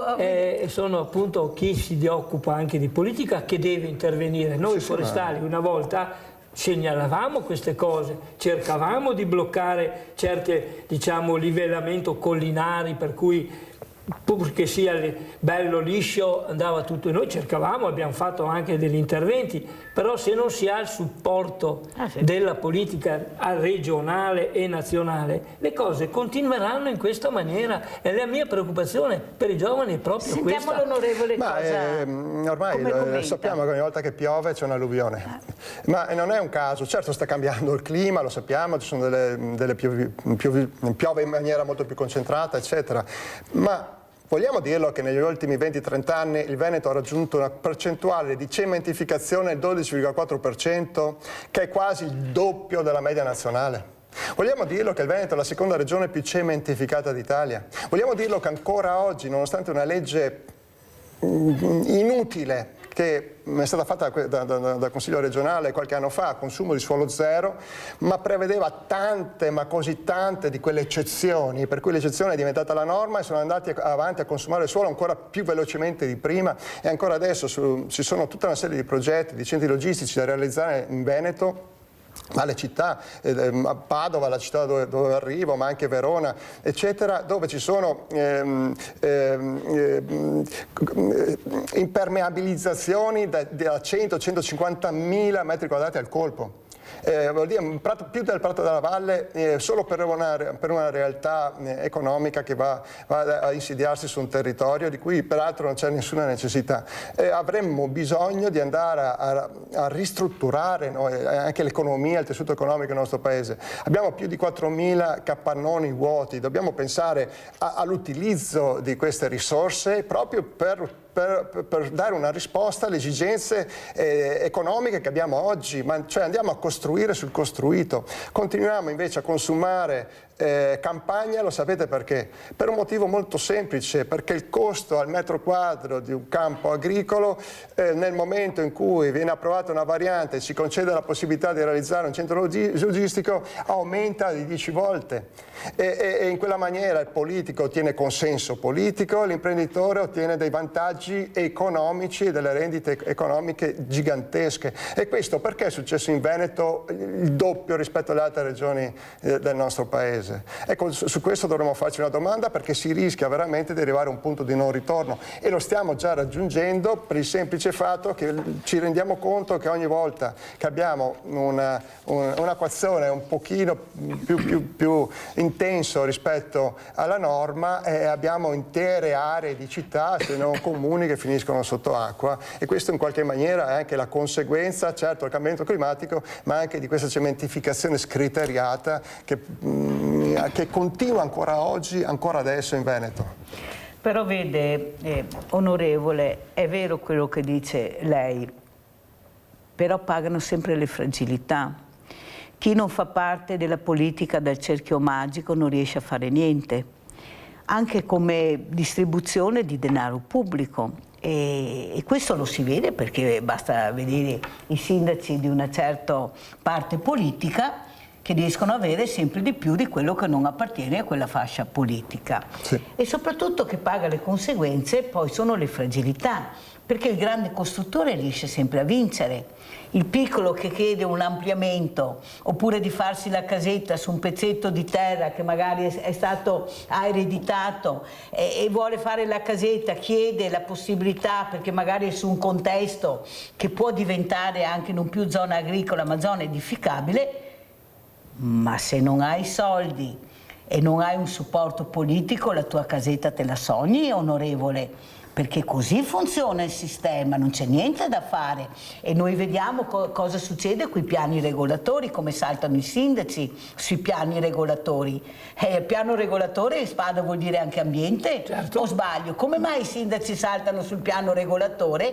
Perché non danno le risposte a determinati interessi che vengono chiesti dai potenti. Questa è la verità, è inutile che facciamo finta di non vedere. Allora non sarebbe il caso, onorevole Cappelletti, di pensare più invece che alla multinazionale, basta leggere questo articolo di giornale, non so se lei l'ha letto ma la pregherei poi di leggerlo, di portarselo, sì. L'abbiamo scritto anche nei media, cosa sono le multinazionali, cosa sono per loro i numeri, non sono le persone, per loro non esistono le persone, esistono i numeri. Ma chi se ne frega della tua famiglia, del tuo lavoro in tutti gli anni, della serietà, della professionalità. Io ho bisogno di ricavare sempre di più, di guadagnare sempre di più, perché se poi vedo i dividendi e gli utili e dicono era come gira sta storia. Ecco, la politica in base anche, la vuole leggere, onorevole, di questa multinazionale che riguarda l'Electrolux, cosa sta facendo e perché ha deciso di andarsene? Non c'è, la crisi del bianco purtroppo è una crisi che affonda le sue radici negli ultimi decenni, non è una novità. Che però ci siano degli interessi legati ad allo spostare la produzione in paesi dove si riesce a produrre con maggior marginalità e quindi dividendi che vengono poi distribuiti agli azionisti e quindi aumento di stipendi del management di queste aziende multinazionali, non c'è ombra di dubbio, Però io credo che il nostro paese debba diventare attrattivo nei confronti di tutti gli imprenditori che vogliono investire e per diventare attrattivo non possiamo certo andare a intervenire sui salari che sono già compressi e sono tra i più bassi, anzi più bassi d'Europa. Dobbiamo intervenire sui costi dell'energia. Oggi l'Italia paga l'energia più cara d'Europa. Vi siete mai chiesti perché? Ma vi siete mai chiesti perché 5 anni fa Italia e Spagna 4-5 anni fa pagavano l'energia più o meno la stessa quota, 80 euro al megawattora. A distanza di 4 anni la Spagna ha investito massicciamente nelle fonti rinnovabili, quindi eolico, fotovoltaico, ma anche geotermia, idroelettrico, eccetera, eccetera. Noi abbiamo cercato di trasformare l'Italia in un hub del gas, quindi abbiamo investito sul gas, sui rigassificatori, che sono la prima causa del costo elevato dell'energia che andiamo a pagare. E oggi la Spagna offre ai propri cittadini e alle proprie imprese l'energia al 50% di meno di quello che lo offre l'Italia. Giorgio da Verona, vai Giorgio, poi continuiamo con l'onorevole Cappelletti. Caduto Giorgio. Allora onorevole, è vero quello che dice lei. Che le aziende poi vanno in Spagna. Però il problema è che pagano le conseguenze quelli che hanno gli stipendi bassi e le pensioni basse. Il problema, uno che prende 5-6 mila euro al mese di sicuro non sente il problema della bolletta. Ecco qua le fragilità. Come intervenire nelle fragilità? È inutile sempre dare la colpa alla guerra, allora un colpo c'è la guerra, un colpo c'è la pandemia, un colpo c'è sempre qualcosa, però il problema è che gli stipendi non aumentano da nessuna parte. Queste sono le pensioni. Io raccontavo ieri del Banco Solidale, io vedere questi diversamente giovani che veramente con questi occhi lucidi che ti chiedono quel qualcosa in più perché non riescono ad averlo, è una cosa che fa rabbrividire, sentendo poi cosa c'è in giro di stipendi, di dividendi, delle partecipate. Ma cosa sono le partecipate, onorevole? Chi sono le persone dentro alle partecipate? E con gli stipendi di questi ma voi dire anche sul gas, c'è una cosa allucinante, 1 milione di euro a fine anno, 1 milione di euro, cioè una persona va a casa con 1 milione di euro. So che poi magari dovrà distribuire questo 1 milione di euro perché funziona così, lo do a te, poi facciamo il giro. Però, ma ci rendiamo conto di quello che sentiamo? Però non abbiamo le armi per combattere, onorevole. È facile dire colpa vostra, ma come è colpa nostra? Di cosa? Dove ho sbagliato? Che abbiamo cambiato 70 governi, onorevole? 70 governi. Spada, quanti governi abbiamo cambiato? È cambiato qualcosa? Ho perso il conto perché ormai è da 50 anni più che voto, ma ecco, non mi esprimo di quanti governi abbiamo avuto e di quanti problemi non sono stati risolti, tra le altre cose. Perché un conto è parlare, un conto poi è agire. Io parlo di ambiente, super, un territorio fragilissimo, Spada. L'Italia è un territorio estremamente fragile per tanti motivi, anche perché è un territorio giovane. La Finlandia è un territorio milioni di anni, noi no. Basta vedere le Dolomiti. Di fronte, come dire, siamo dei ragazzi di fronte allo scudo canadese che ormai consolidato. L'Italia è un paese fragile probabilmente in tutti i settori.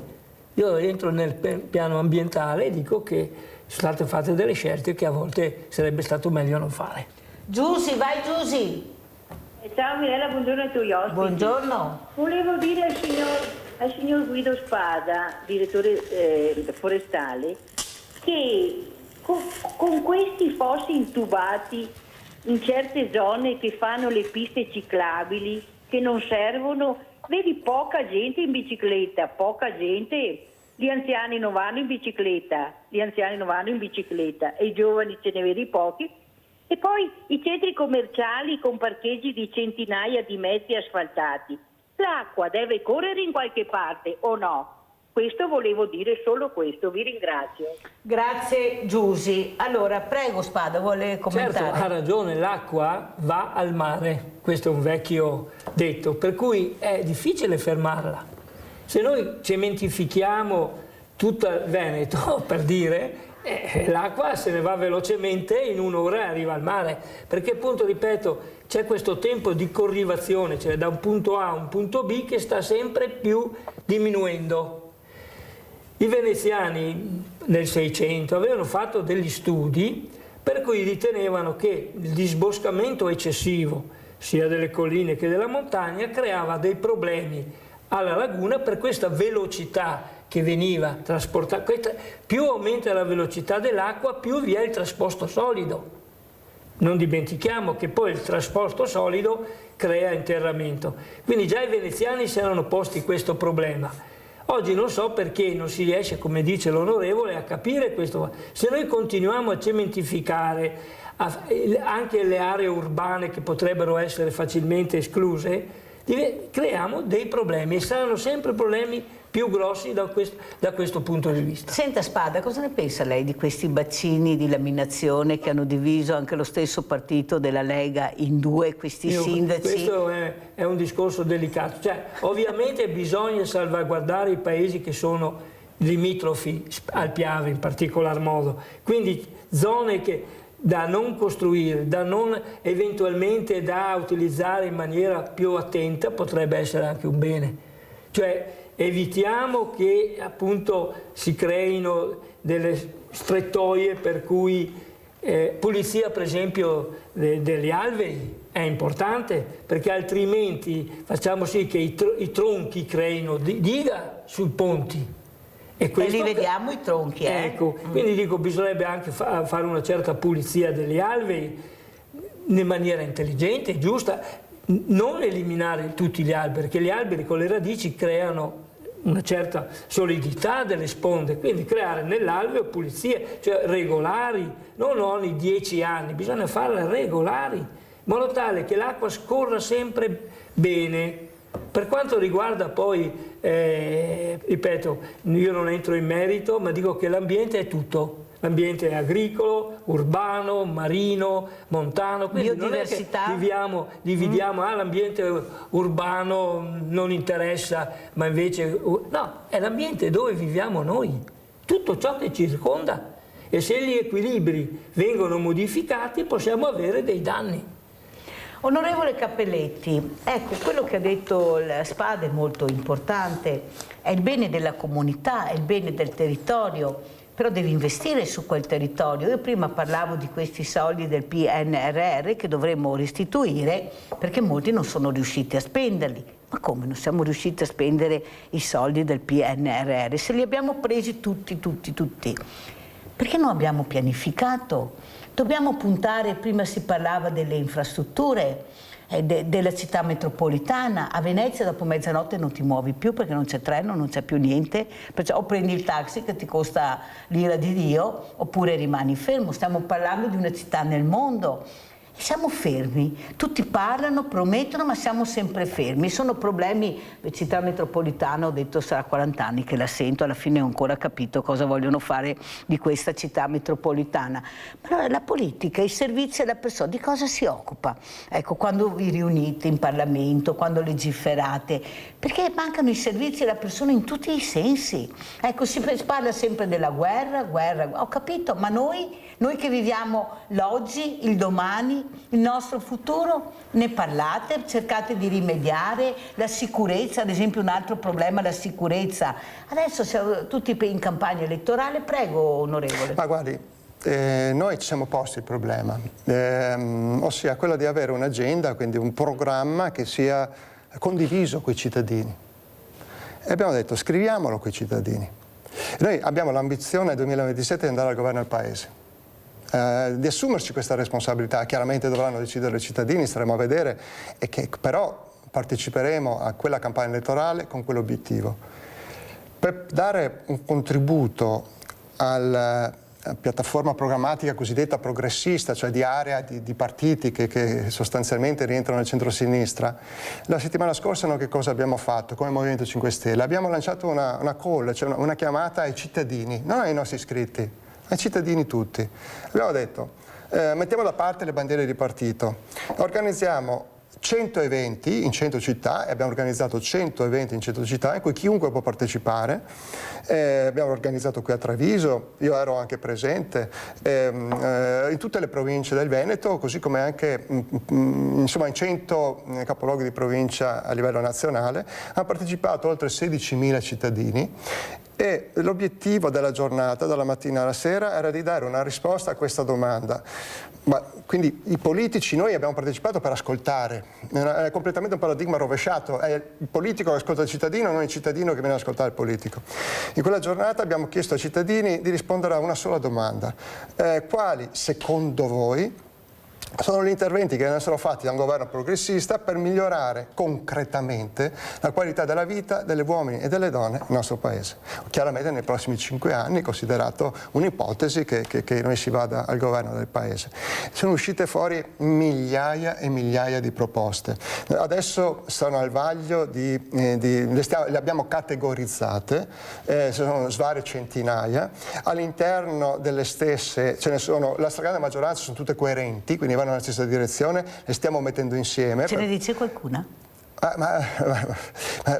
Certo.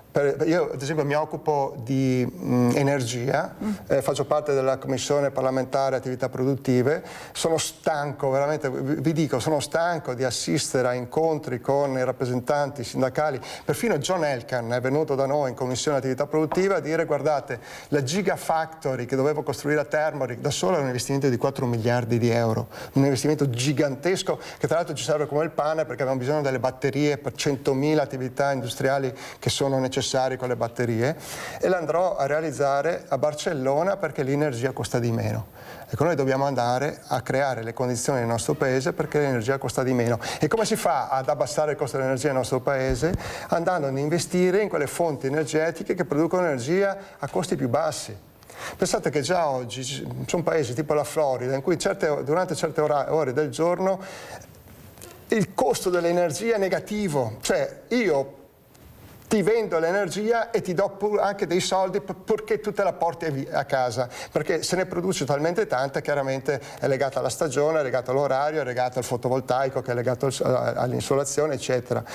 Ci sono delle opportunità straordinarie legate alla tecnologia e legate alla riduzione pazzesca dei prezzi che ci sono in questo settore, e quello che si è alzato in questo settore. Adesso entrerò nel merito di queste proposte, perché adesso a fine maggio avremo un nuovo incontro con 300 delegati di questi 100 tavoli che si sono avuti a livello nazionale. Entreremo poi, faremo una discussione ulteriore nel merito delle proposte per dare una loro coerenza e omogeneità.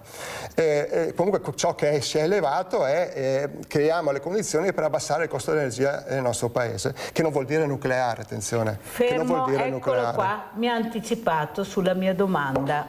È una fregatura, perché aumenta il costo dell'energia anziché ridurlo. Io ho avuto un fisico, anche un fisico importante da Genova. Quando ha sentito la parola nucleare ha detto: la politica la smetta di usare questa parola che non sa neanche cosa vuol dire. Qui nel nostro paese, in Italia, anche un paese a molta elevatamente sismico, sì, è impossibile parlare, non potete fare il paragone con la Germania, con la Francia, perché noi siamo un'altra cosa. Perciò attenzione quando il politico parla di nucleare. Allora, è così?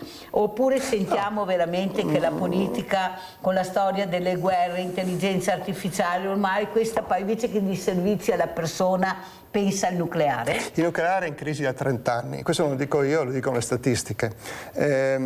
Ossia, nel 1996, quando si è arrivati al picco, copriva il 17% del fabbisogno energetico globale. Il 17% è tanto. Da allora ad oggi quel 17% è sceso quasi alla metà, il 9%.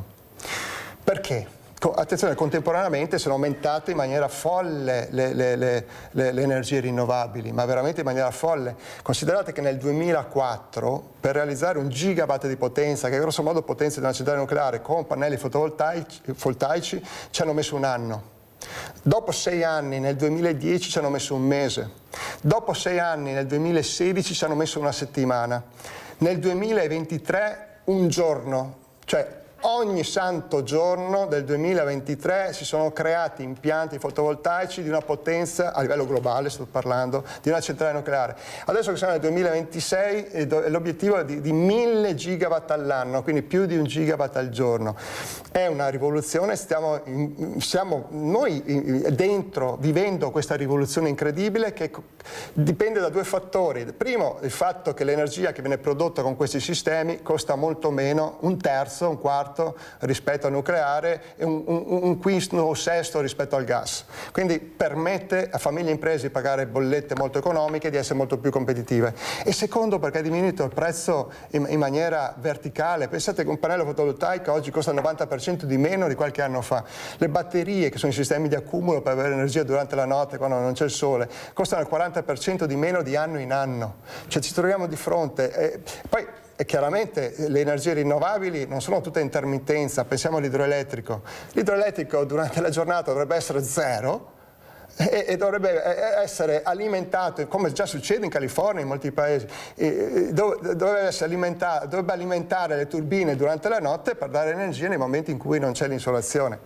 E la Germania ha approvato una legge che prevede, è il PNIEC, è un termine tecnico, ce l'abbiamo anche in Italia, cioè il piano della Germania per la gestione delle politiche energetiche da qua ai prossimi decenni, che prevede 0 nucleare, quindi ha spento le centrali nucleari e quindi l'obiettivo è quello sulle rinnovabili al 2035, non domani mattina, bisogna passare anche dal carbone, anche l'Italia purtroppo sta passando in mezzo al carbone, ma un conto è la transizione, ma l'obiettivo al 2035 al 2050 deve essere quello di arrivare con il 100% di rinnovabili, che sarà un traguardo straordinario, difficile da perseguire, sì difficile, ma porterà delle opportunità straordinarie perché abbasserà finalmente i costi delle bollette anche nel nostro paese. Spada, come commenta quello che ha detto l'onorevole Cappelletti?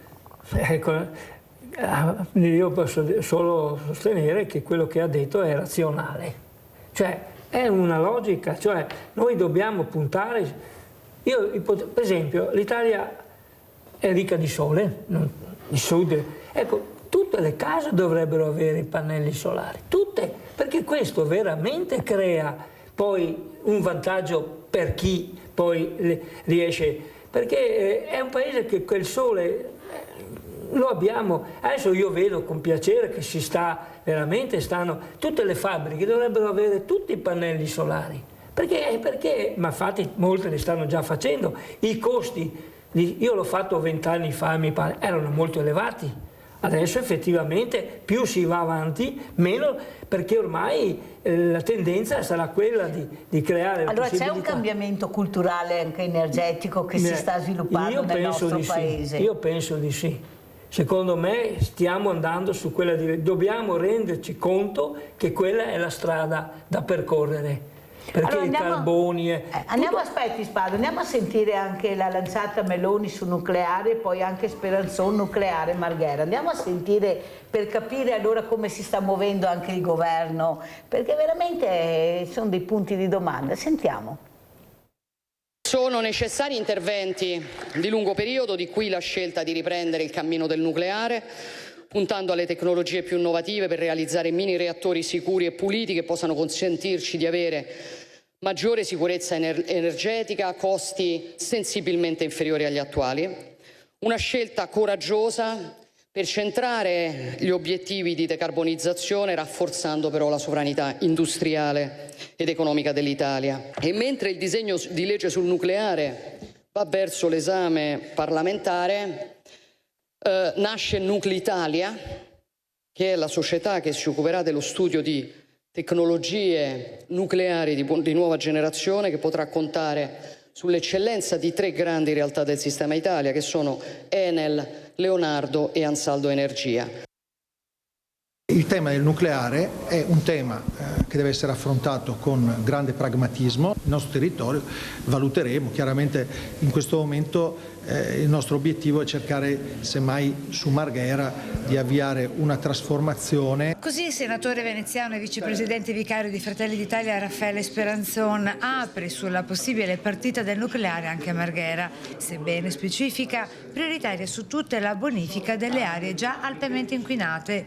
Innanzitutto di bonificare quelle aree che sono altamente inquinate e il cui inquinamento rischia anche di percolare all'interno della laguna con dei danni ambientali importantissimi, e quindi qualsiasi tipo di investimento su Marghera deve presupporre innanzitutto una bonifica di aree altamente inquinate, quindi questa è la nostra preoccupazione principale in questo momento. Le sue parole dopo l'ok da Roma con l'approvazione nelle scorse ore del disegno di legge che delega l'esecutivo a regolamentare il nucleare sostenibile. Il nostro obiettivo è quello della fusione nucleare, quindi che ci mette in condizione di avere un'energia assolutamente sicura, però i tempi per la realizzazione di questi impianti con la tecnologia di cui disponiamo oggi ci parlano di almeno 20-25 anni. Speranzon, che già nei giorni scorsi era tornato ad esprimersi riguardo a una possibile sua candidatura a sindaco di Venezia, oggi cautamente si smarca.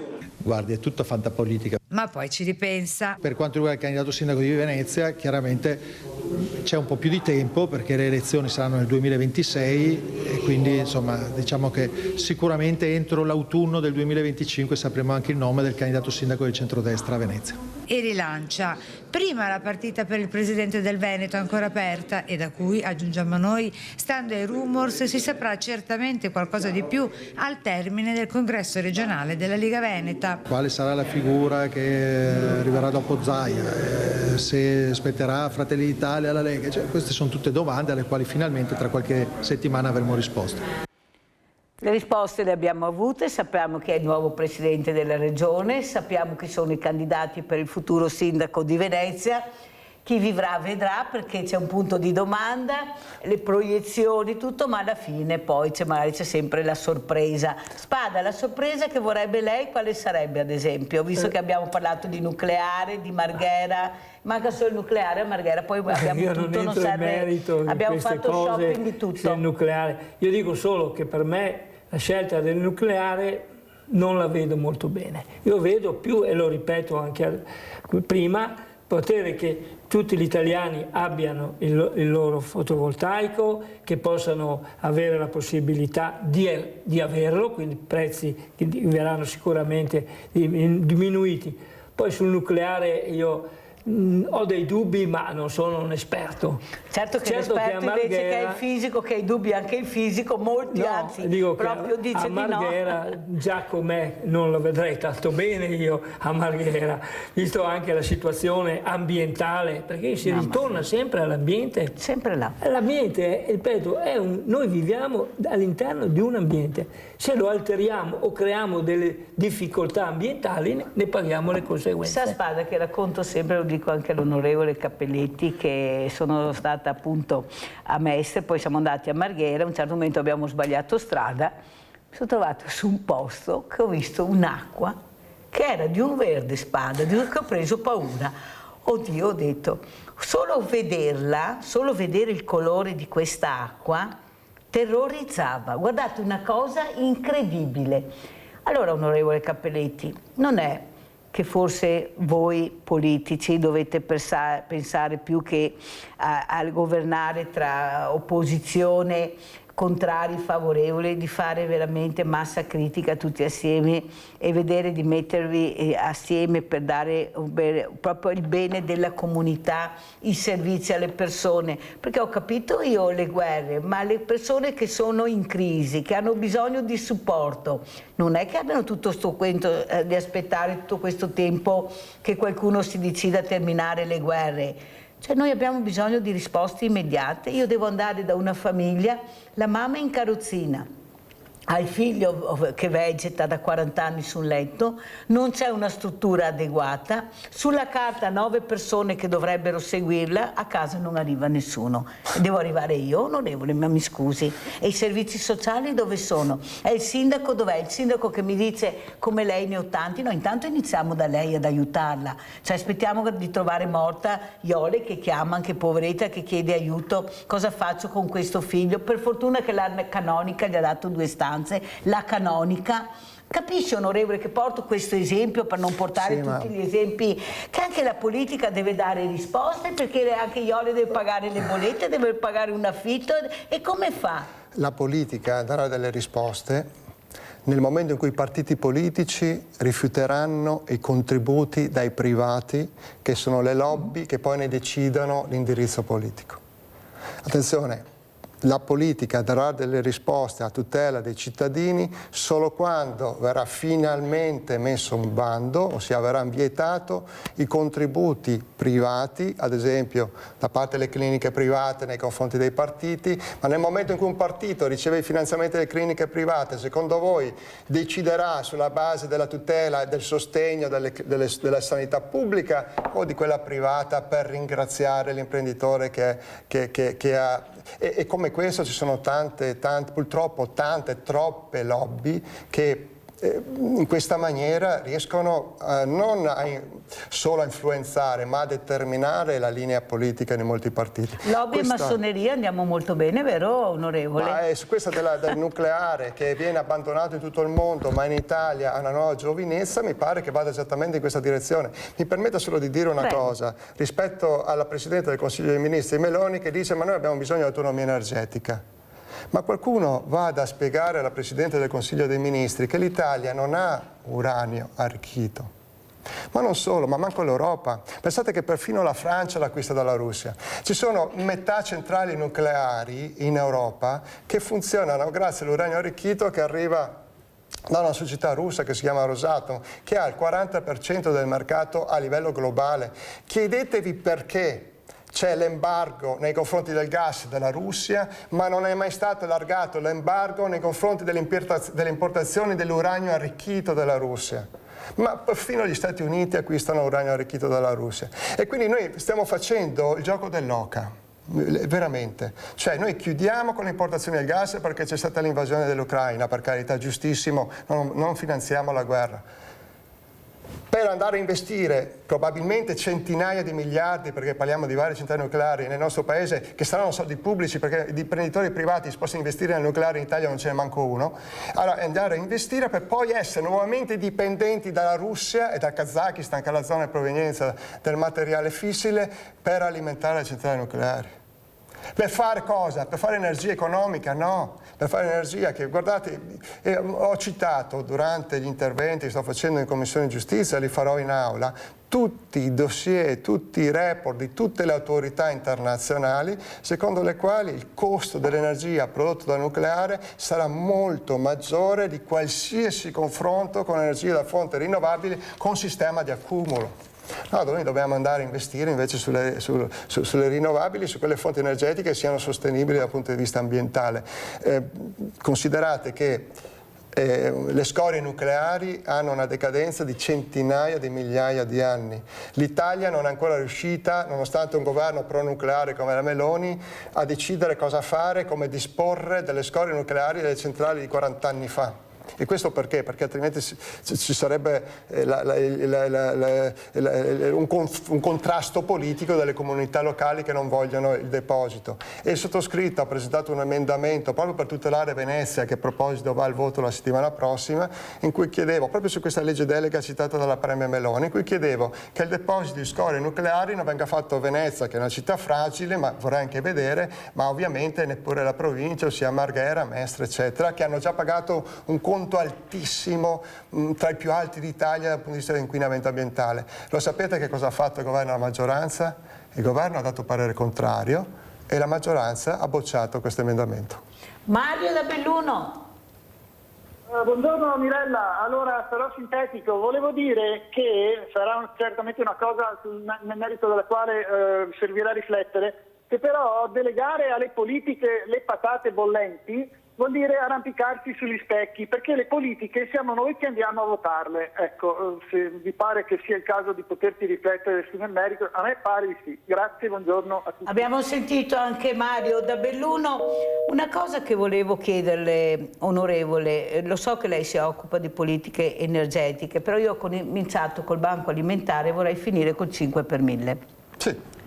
Allora, quando eravate voi al governo, il governo Conte ha restituito il 5 per 1000 a tutte le associazioni, il 5 per 1000 che era fermo, impacchettato, e mi ricordo benissimo che questi soldi sono arrivati, perciò in un anno sono arrivati 2 anni di arretrati che erano fermi. Scusi onorevole, può andare a controllare se sono fermi anche gli arretrati di questo 5 per 1000 e soprattutto sulla trasparenza del 5 per 1000, quanti soldi vengono incassati dallo Stato, come vengono divisi, perché qui ci sono delle associazioni che cominciano a dire guardate che non deve funzionare proprio così il 5 per 1000, dovete darci più soldi di quelli che riceviamo, perché non c'è mica tanta trasparenza sotto 5 per 1000. Quando viene erogato, come, a chi, dovete anche, perché per noi è fondamentale il 5 per 1000. Allora già non arriva più niente, come ripeto, così dicono,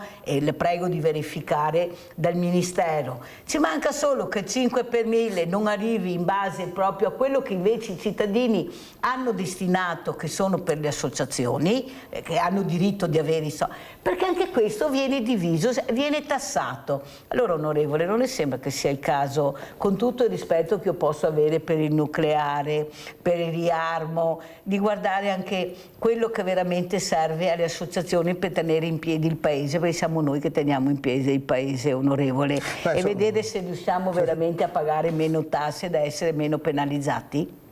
Sono sorpreso che siano stati pagati degli arretrati e quindi che avessero tratto, anche perché di fatto sono risorse disponibili, sono rese immediatamente disponibili al momento in cui vengono dichiarate con le denunce dei redditi.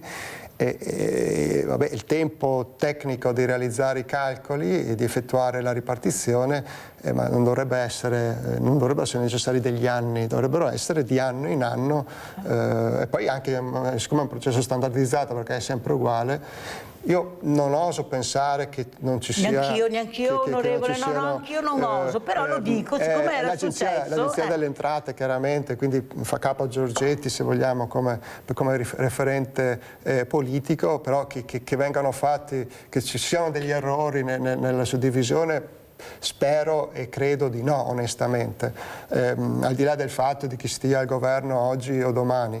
Però non ci devono neppure essere dubbi e non ci devono essere ritardi, per cui prendo l'impegno di fare questo tipo di verifica. Poi mi fa sapere, vero onorevole, certo che lo che sì. diremo anche pubblicamente, perché sono soldi dei cittadini, e mi ricordo benissimo quella volta che era appunto il presidente Conte, ha detto questi sono soldi che devono essere restituiti perché sono soldi delle associazioni dati dai cittadini. Perciò se sia tutto in regola mi va benissimo, però la trasparenza, ecco, ce la dovete dare assolutamente, perché sono soldi pubblici che aiutano. Perché sono soldi pubblici? Ecco, appunto, che aiutano il nostro territorio. Io ringrazio veramente, ma veramente l'onorevole Enrico Cappelletti, parlamentare 5 Stelle, che è stato con noi.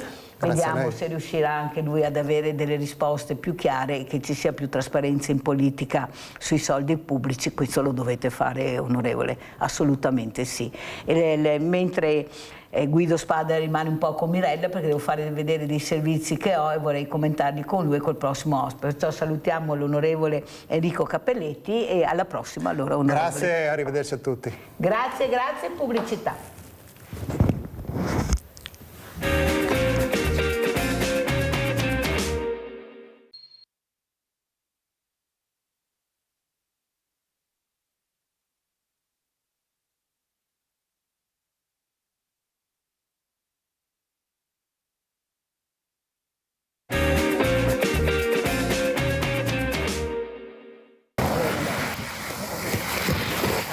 La pattuglia dei carabinieri forestali che erano impegnati nel servizio piste da sci, chiamati dai bambini che erano in allarme per un animale intrappolato, era una femmina di capriolo sulle reti di protezione che difendono le piste e impediscono agli sciatori di andare su fuoripista.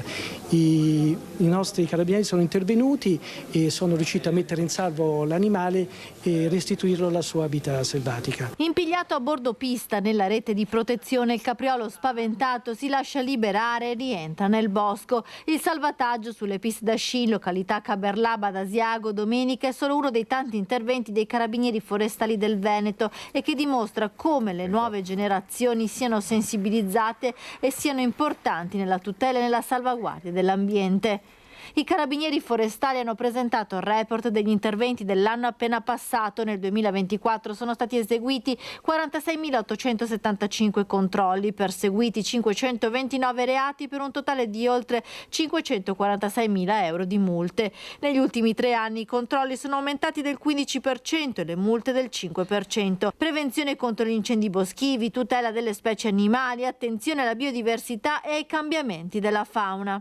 Aggredisce la natura non soltanto il criminale o chi ha un comportamento in modo manifesto, addirittura di volontà per disturbare, ma anche semplicemente fornendo degli elementi di conoscenza si rende un servizio in termini di tutela della natura. Per i carabinieri forestali è importante educare le nuove generazioni perché segnalare gioca un ruolo attivo e fondamentale nella salvaguardia dell'ambiente. Future generazioni sono molto importanti per noi carabinieri forestali, cerchiamo appunto di diffondere proprio nei ragazzi la cultura dell'ambiente, il rispetto verso l'ambiente e verso il paesaggio. L'educazione ambientale è uno dei compiti istituzionali dell'Arma dei Carabinieri e quotidianamente incontriamo ragazzi e cerchiamo appunto con loro di elaborare progetti che gli consentono di imparare a rispettare l'ambiente. Allora, ringrazio e saluto Massimo Albanese che ci ha raggiunto, presidente gruppo alimentazione Confartigianato. Sentiremo anche lui quanto importante è l'ambiente anche per il cibo, però volevo commentare con Guido Spada questo servizio che abbiamo visto, che fa capire l'importanza dell'ambiente e la salvaguardia dell'ambiente. No, è un bel servizio. Mi dispiace solo una cosa, che anche il Corpo Forestale faceva questo e quindi è giusto dare evidenza a quello che ha detto, perché è vero, però anche noi nel nostro piccolo, pur essendo un corpo piccolo e lo Stato non ha mai voluto ampliare l'organico, facevamo le stesse cose. E sono contento che queste cose continuino col corpo, con i carabinieri forestali, che anche loro proseguono verso questa strada di tutelare l'ambiente, di fare cultura, che è importante. I giovani è giusto che lo facevamo anche noi, ma adesso che lo fanno loro, continuino anche su questa strada, che i ragazzi imparino a conoscere quali sono le problematiche ambientali, quali sono i pericoli che va incontro all'ambiente, e anche conoscere poi quello che è l'ecosistema, in questo caso forestale, perché i carabinieri forestali però non si occupano solo di foreste, ma anche di ambiente in senso lato. Prendiamo le discariche, prendiamo tante altre attività che facevamo noi, che continuano a fare loro. Ci spiega cos'è successo? Perché non abbiamo mica capito bene cos'è successo. Lei sorride, ecco, io sono al Parco dello Storga, che là è nato un problema con questi forestali, sono nate 2 associazioni perché la divisa non era la stessa.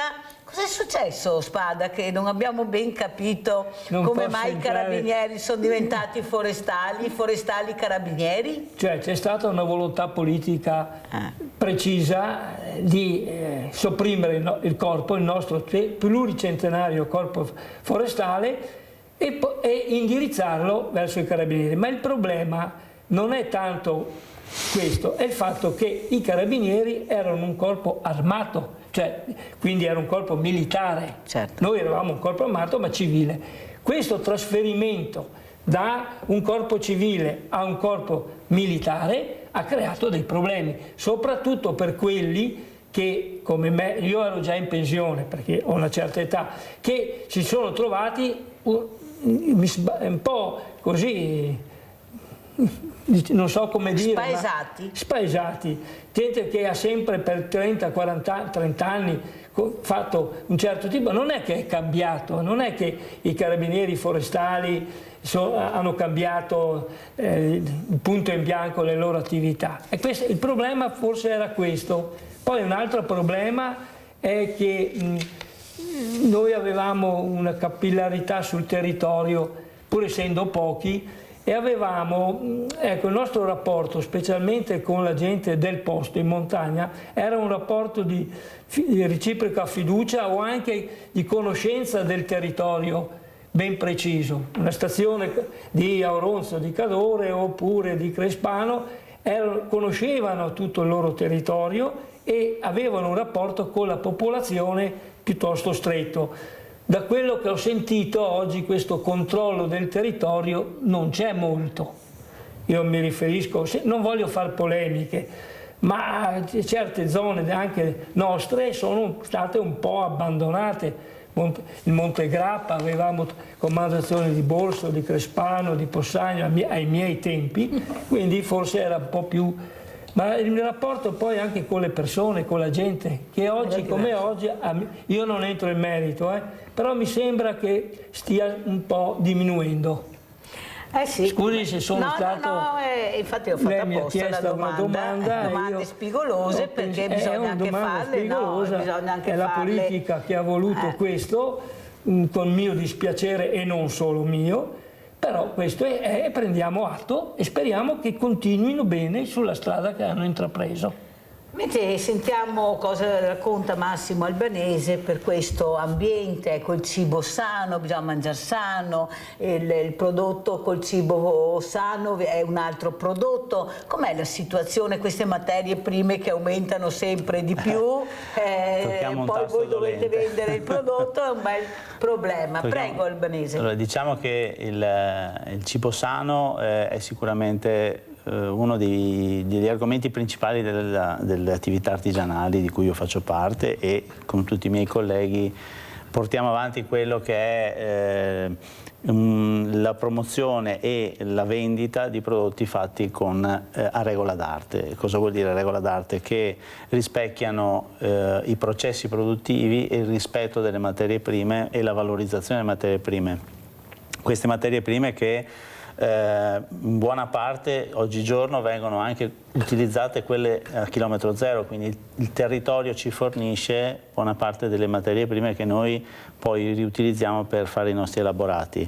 E effettivamente Treviso, la provincia di Treviso è anche una delle province che si è attivata in maniera particolare in questo senso e offre proprio la promozione di tutti i prodotti del territorio, fra cui ci sono anche parecchi prodotti che hanno anche l'IGP, varie denominazioni di origine. Quindi sicuramente la cura del territorio porta ad avere una garanzia anche in quello che sono i prodotti che poi consumiamo, che utilizziamo come carburante per il nostro corpo. Allora, nella prima parte ho avuto Daniele Minotto, che è il direttore dell'Associazione Albergatori di Venezia, e si parlava del turista, quanto attento è il turista che arriva, e soprattutto si parlava anche di cibo, perché è molto attento anche a quello che offre il territorio. Com'è il turista che arriva da voi? Cos'è che chiede il turista che arriva? Allora, è già informato, sa? Sì, diciamo che il turista arriva informato. Oggigiorno i social che utilizziamo noi come attività, ma anche quello che viene promosso da varie associazioni o quant'altro, arriva negli smartphone, perché oggigiorno insomma si utilizza lo smartphone, a dare informazioni. Il turista arriva che ha già le idee abbastanza chiare su quello che cerca, quello che vorrebbe, quello che può trovare nel territorio e nella città di Treviso in particolar modo, nella provincia di Treviso in generale. E ci sono delle richieste specifiche. Quali sono ad esempio i prodotti più richiesti, ecco, il piatto più richiesto? C'è qualcosa che veramente, poi le dirò perché le ho fatto questa domanda. Prego Albanese. Allora, diciamo che sicuramente, soprattutto nella città di Treviso, ma penso di parlare anche per i colleghi del territorio della provincia, il tiramisù è un prodotto che è il più richiesto a livello mondiale, per cui sicuramente... E pompa, è partito sto tiramisù, sì, come sì. Detto, ma diciamo che è partito ancora prima di quello che può essere stata la promozione, perché già in anni non sospetti era comunque il prodotto più conosciuto a livello mondiale. Perché? Perché è un dolce che piace alla stragrande maggioranza delle persone, quindi proprio grazie alle componenti di cui è fatto, semplice, esatto, e quindi dà gran piacere e le persone se lo ricordano. Poi il nome stesso è anche un qualcosa che è facile da ricordare, intriga, e quindi... È il primo piatto? Cos'è? Ma diciamo che gli spaghetti e la pizza sono le due cose che si contendono sicuramente. Il turista sicuramente cerca la pizza, ma anche gli spaghetti sicuramente. Ti ho fatto questa domanda Albanese perché ho avuto una ristoratrice ospite tempo fa, la quale ha raccontato che nel menù aveva tolto gli spaghetti al pomodoro, la pasta al pomodoro, perché pasta al pomodoro, banale ormai, hanno dovuto rimetterla perché era la più richiesta, la pasta al pomodoro. Diciamo che forse per noi è banale, perché siamo i fautori di queste semplici ricette, siamo quelli che le hanno realizzate in primis, però nel mondo si mangiano delle paste al pomodoro che non hanno niente a che vedere con quello che facciamo noi in Italia sicuramente. Quindi, comunque è vero che c'è questa richiesta della pasta al pomodoro, che non si sbaglia mai. Sì, ma è proprio nella sua semplicità che c'è la meraviglia, no? Come vi gestite adesso con questo aumento delle materie prime? Perché non è mica facile, adesso arriva la bella stagione, ecco, si spera di fare in pieno, però il prezzo è quello che poi pesa enormemente. Diciamo che è un po' un problema che non è facile da affrontare. Chiaramente le materie prime hanno la loro incidenza, noi non possiamo far oscillare i nostri prezzi come oscillano le materie prime di cui noi utilizziamo per poter fare le nostre preparazioni. È chiaro che bisogna affrontare questo dettaglio, perché un'azienda deve comunque, in quanto azienda, deve generare profitti, non può essere una onlus, e quindi si deve fare un bilanciamento. Chiaro che la cosa principe da fare è quella di non toccare la qualità del prodotto. Forse si può variare il prezzo sensibilizzando il cliente, facendo capire che per mantenere una certa qualità devi per forza di cose seguire un po' quello che è l'andamento generale, che non vale solo per chi fa prodotti alimentari, ma che lo riscopriamo nell'energia, lo riscopriamo nelle attrezzature, lo riscopriamo un po' in tutti i settori. Cioè, se una persona non si rende conto che il costo della vita purtroppo sta diventando più oneroso, è un po' i paraocchi, insomma, non se ne rende, e quindi deve anche capire che se le attività in generale e in particolar modo per quanto ci riguarda il mondo alimentare, il trasporto specialmente adesso, devono fare i loro ritocchi. Chiaro, ognuno di noi, compresi gli operatori, dovranno fare delle scelte, perché uno dice invece di andare in pasticceria 10 volte in un mese ci vado 5 per ottenere la stessa soddisfazione, ma garantendo anche preservando quello che sono le mie risorse economiche. Ecco. Problema personale. Allora c'è questa ricerca incredibile di personale specializzato, ma anche non, però si fa fatica a trovarlo. Com'è la situazione? Allora, la situazione è un po' complicata, nel senso che torniamo indietro di un po' di anni, da quando c'è stato il Covid, sono cambiate le priorità per le persone e nel nostro settore, che è quello dell'accoglienza, abbiamo la difficoltà che noi lavoriamo anche i fine settimana, le festività e quant'altro, e le persone come prima domanda dicono io voglio stare a casa sabato e domenica. Perché Scusi, sono i nostri questi? No, perché bisogna anche spiegare bene come mai noi all'interno di queste cucine vediamo specialmente gente diversa da noi.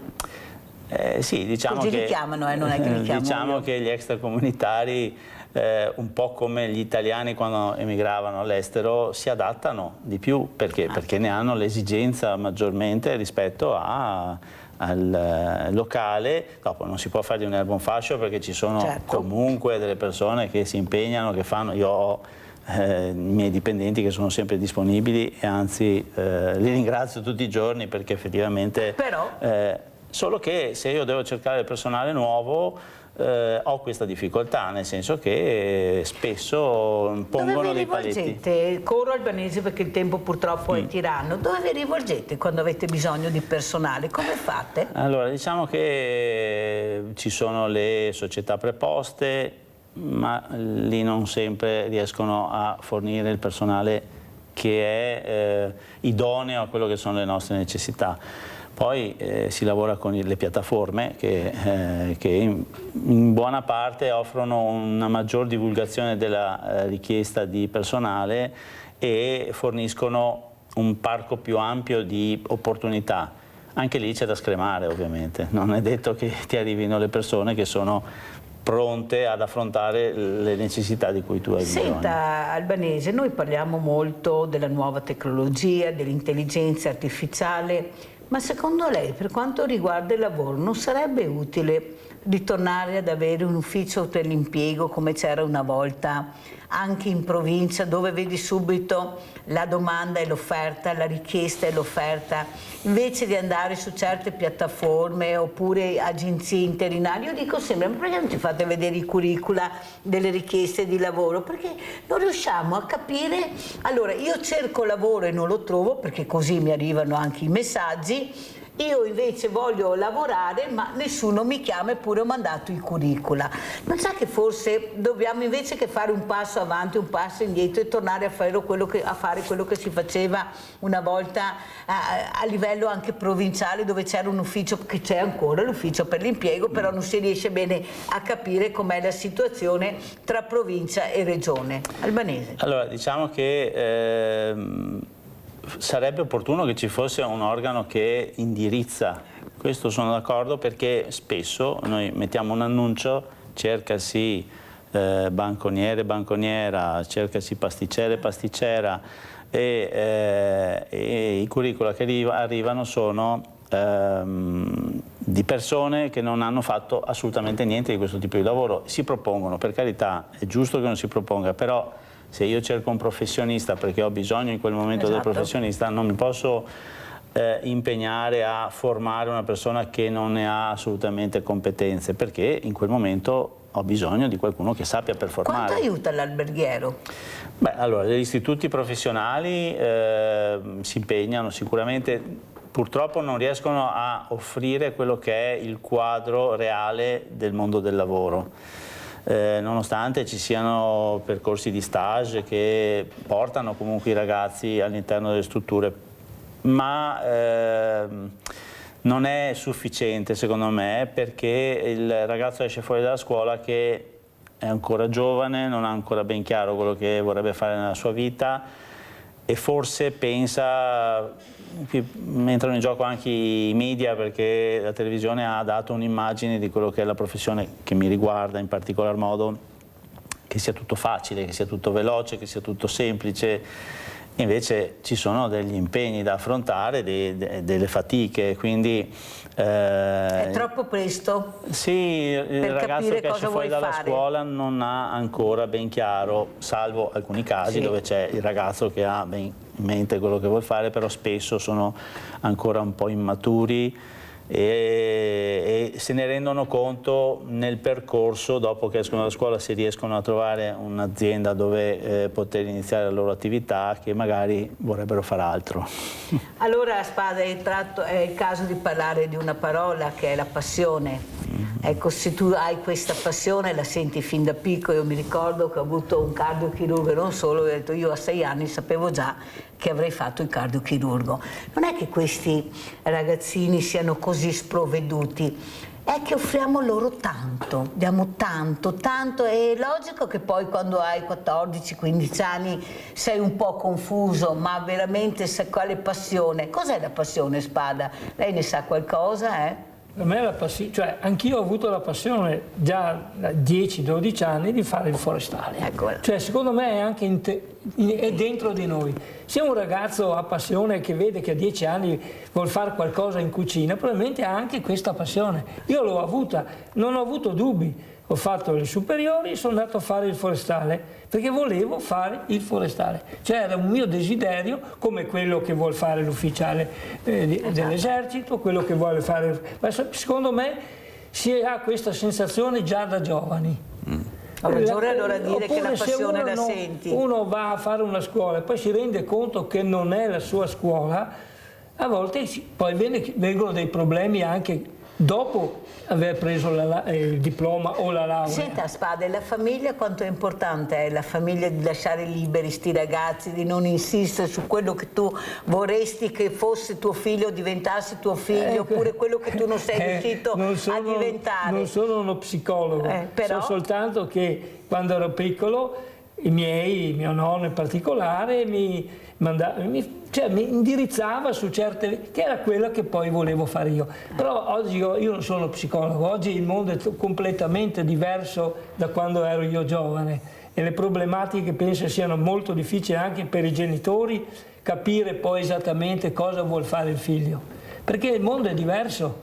Noi avevamo, io parlo di 50-60 anni fa, non parlo di... Guarda che i ragazzi sono sempre ragazzi, sa. Sì, ma noi forse...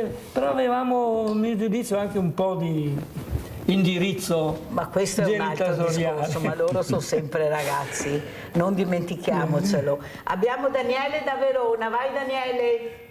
Salve, buongiorno.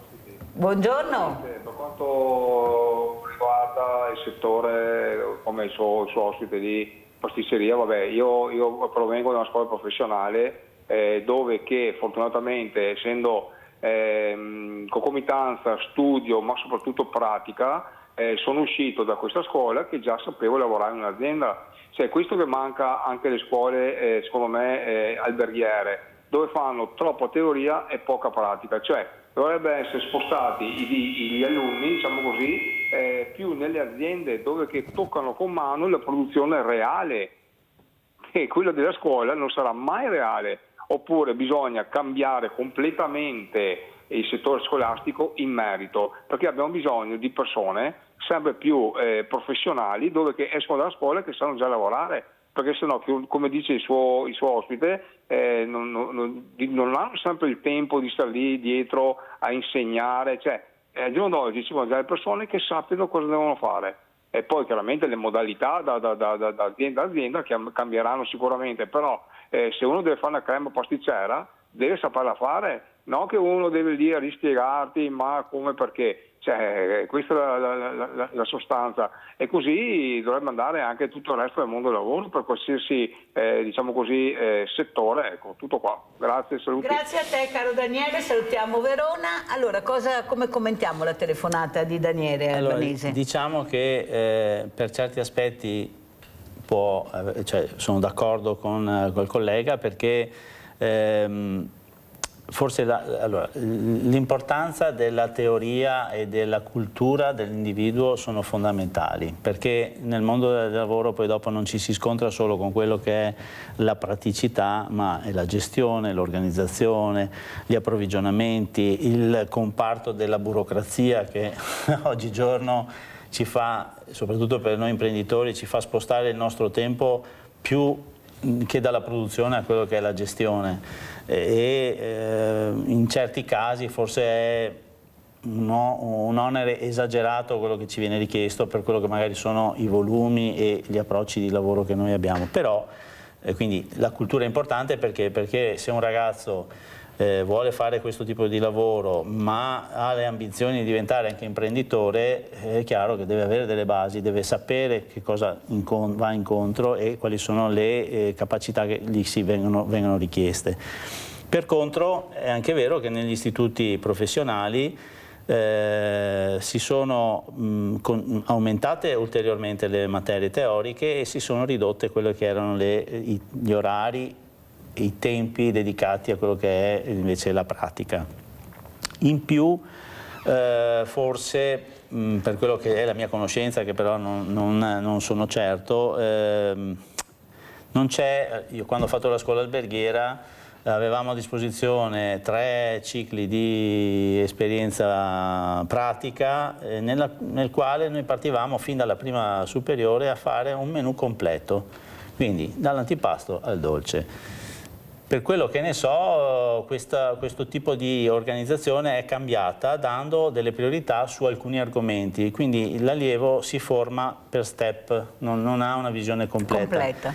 Questo cosa comporta? Che l'allievo stesso tarda nel capire se quello che sta facendo è quello che gli piace davvero, perché non sa qual è lo scenario che poi dovrà andare ad affrontare, se no poi verso la fine del percorso. E quindi c'è un po' questa cosa che secondo me dovrebbe essere un po' modificata, ecco. Io sono dell'idea, anche perché quando si vedono lavorare anche sabato e domenica questi ragazzi, quando ci sono questi grandi eventi anche nei centri storici, io vedo che lavorano tranquillamente, sono felici, anzi se li intervistiamo loro sono strafelici, fanno vedere i loro prodotti. Io sarei stanca di sentire che i ragazzi si annoiano, proprio si annoiano perché non sanno cosa fare, nessuno li accompagna.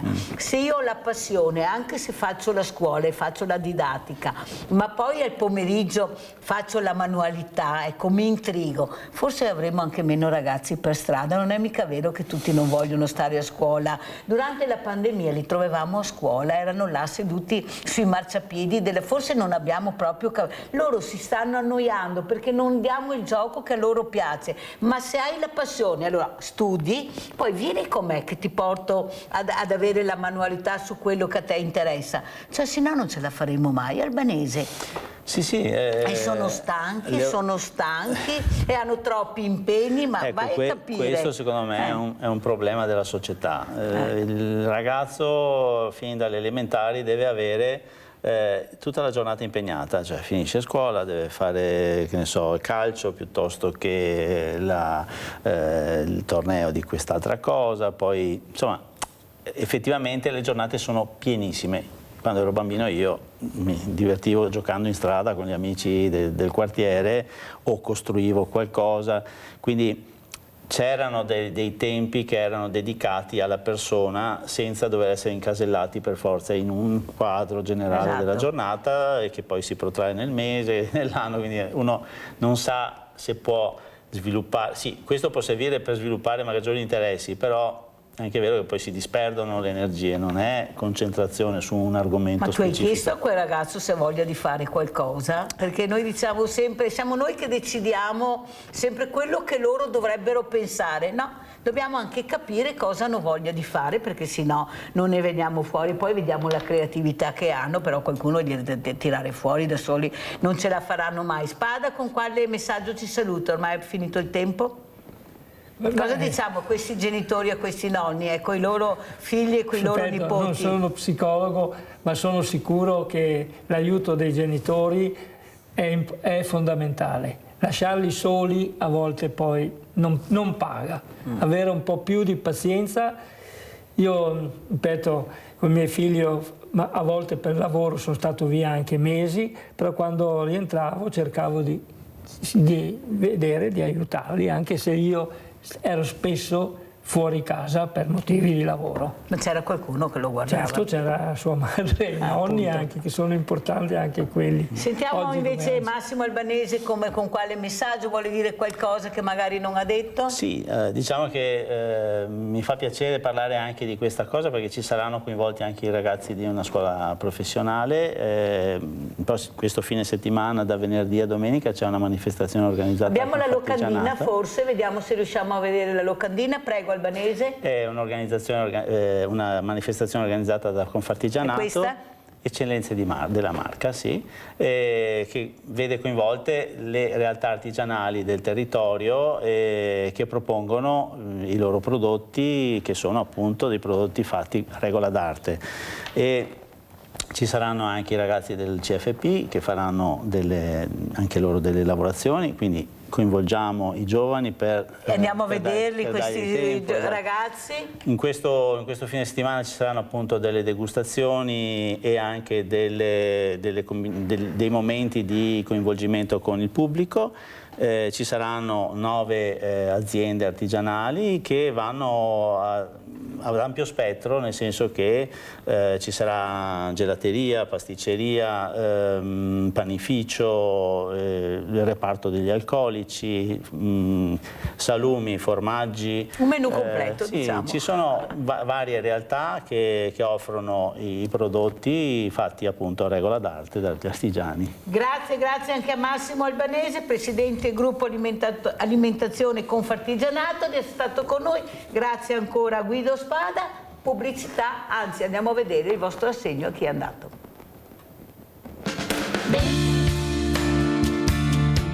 Ciao cari amici, oggi siamo a Vicenza e indovinate chi stiamo incontrando? Andiamo a vedere.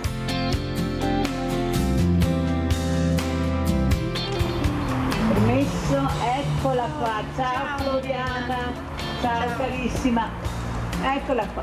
Siamo stati di parola? Sì. Hai visto? Sì. Te l'aspettavi? Io ci credo in te, quindi. Permesso. Allora, siamo qui con Floriana e con Yolanda. Perché c'è Yolanda vicino a me? Perché Yolanda è la figlia di Floriana, che è un po' in depressione, con 3 bimbi, tra i quali un bambino che ha problemi di autismo, ok? E cosa succede? Non riescono a ricevere aiuti. La mamma ha avuto il coraggio veramente di dire basta, io devo fare qualcosa per aiutare mia figlia e i miei nipotini, da sola non ce la faccio, con quel piccolo lavoro non riesco a sbarcare il lunario, e però ha trovato molte porte chiuse. Cosa vuoi dire, Yolanda? Tanto a questa mamma cosa dobbiamo dire? Beh, che è una forza incredibile. È una forza incredibile. Sì. Allora, cosa è successo nella tua vita? All'improvviso? Sì, all'improvviso mi sono trovata da sola con 3 figli e a dover sopportare di tutto, diciamo. Quanti anni hanno questi bambini? Il più grande 17, 11 e 10 anni. Perciò pensate. Senza un padre che ha dei problemi di autismo, sì. Ecco. Di autismo. E tu lavori? Io lavoro, al momento sono a casa perché ho problemi, diciamo, di salute. È già un mese che sono a casa. Noi siamo qui per aiutare, perché ci sono 3 bambini e non si può scherzare con 3 bambini. E i soldi sono quelli che sono. Cosa vuoi dire, Floriana? Che ti ringrazio. No, è una vita, la vita è dura. sembra che non finisca mai sta durezza proprio che abbiamo. Ogni giorno sempre problemi, sempre problemi. Ti stanchi, prima o poi ti stanchi. Anche perché tu hai avuto un'esperienza dura di più. Sì. Hai spiegato cosa vuol dire portare anche i segni di certe violenze e trovarsi ancora una volta a rimboccarsi le maniche e a ricominciare. È dura, come stavo dicendo, è dura, però vedo i miei nipoti, vedo i miei figli e quelli sono stati la mia forza in tutta la vita. Ecco. Per lottare allora? Sì, sono stati loro, sì, a darmi la forza di andare avanti. Io ho chiesto aiuto perché mi sono trovata proprio... Bussato, allora. Sì, io ho bussato prima agli assistenti sociali qua a Vicenza. Perché avevo grosse difficoltà per pagare l'acqua, come infatti non abbiamo neanche il metano, quindi per pagare il metano e via dicendo, perché lavoravo e allora lavoravo quei piccoli soldi che prendiamo e in quel periodo il mio titolare non pagava neanche, quindi ero sempre sotto. E un'amica mia ha detto, sai, guardo così Rete Veneta, conosco la signora Mirella, che deve essere una donna molto brava, così, e tu va bene, lei ha chiamato una mia amica carissima Adelina, mi ha chiamato lei prima, che per me non è un'amica, è una sorella, quindi ho detto tutto. Una donna anche lei stupenda, e quindi poi mi sono rivolta, ho fatto un'email al sindaco perché volevo un'udienza, ecco, un incontro, parlare con lui. E dapprima mi ha chiamato la segreteria, dopo 2 giorni mi ha chiamato la segreteria, signora quali problemi ci sono, io ho spiegato la mia situazione e niente, sì, la faremo parlare casomai con un assessore qua di Vicenza della famiglia. E tu va bene, per me va bene. E poi basta, non mi hanno fatto sapere, è passato 1 mese e mezzo adesso e non mi hanno fatto sapere più niente.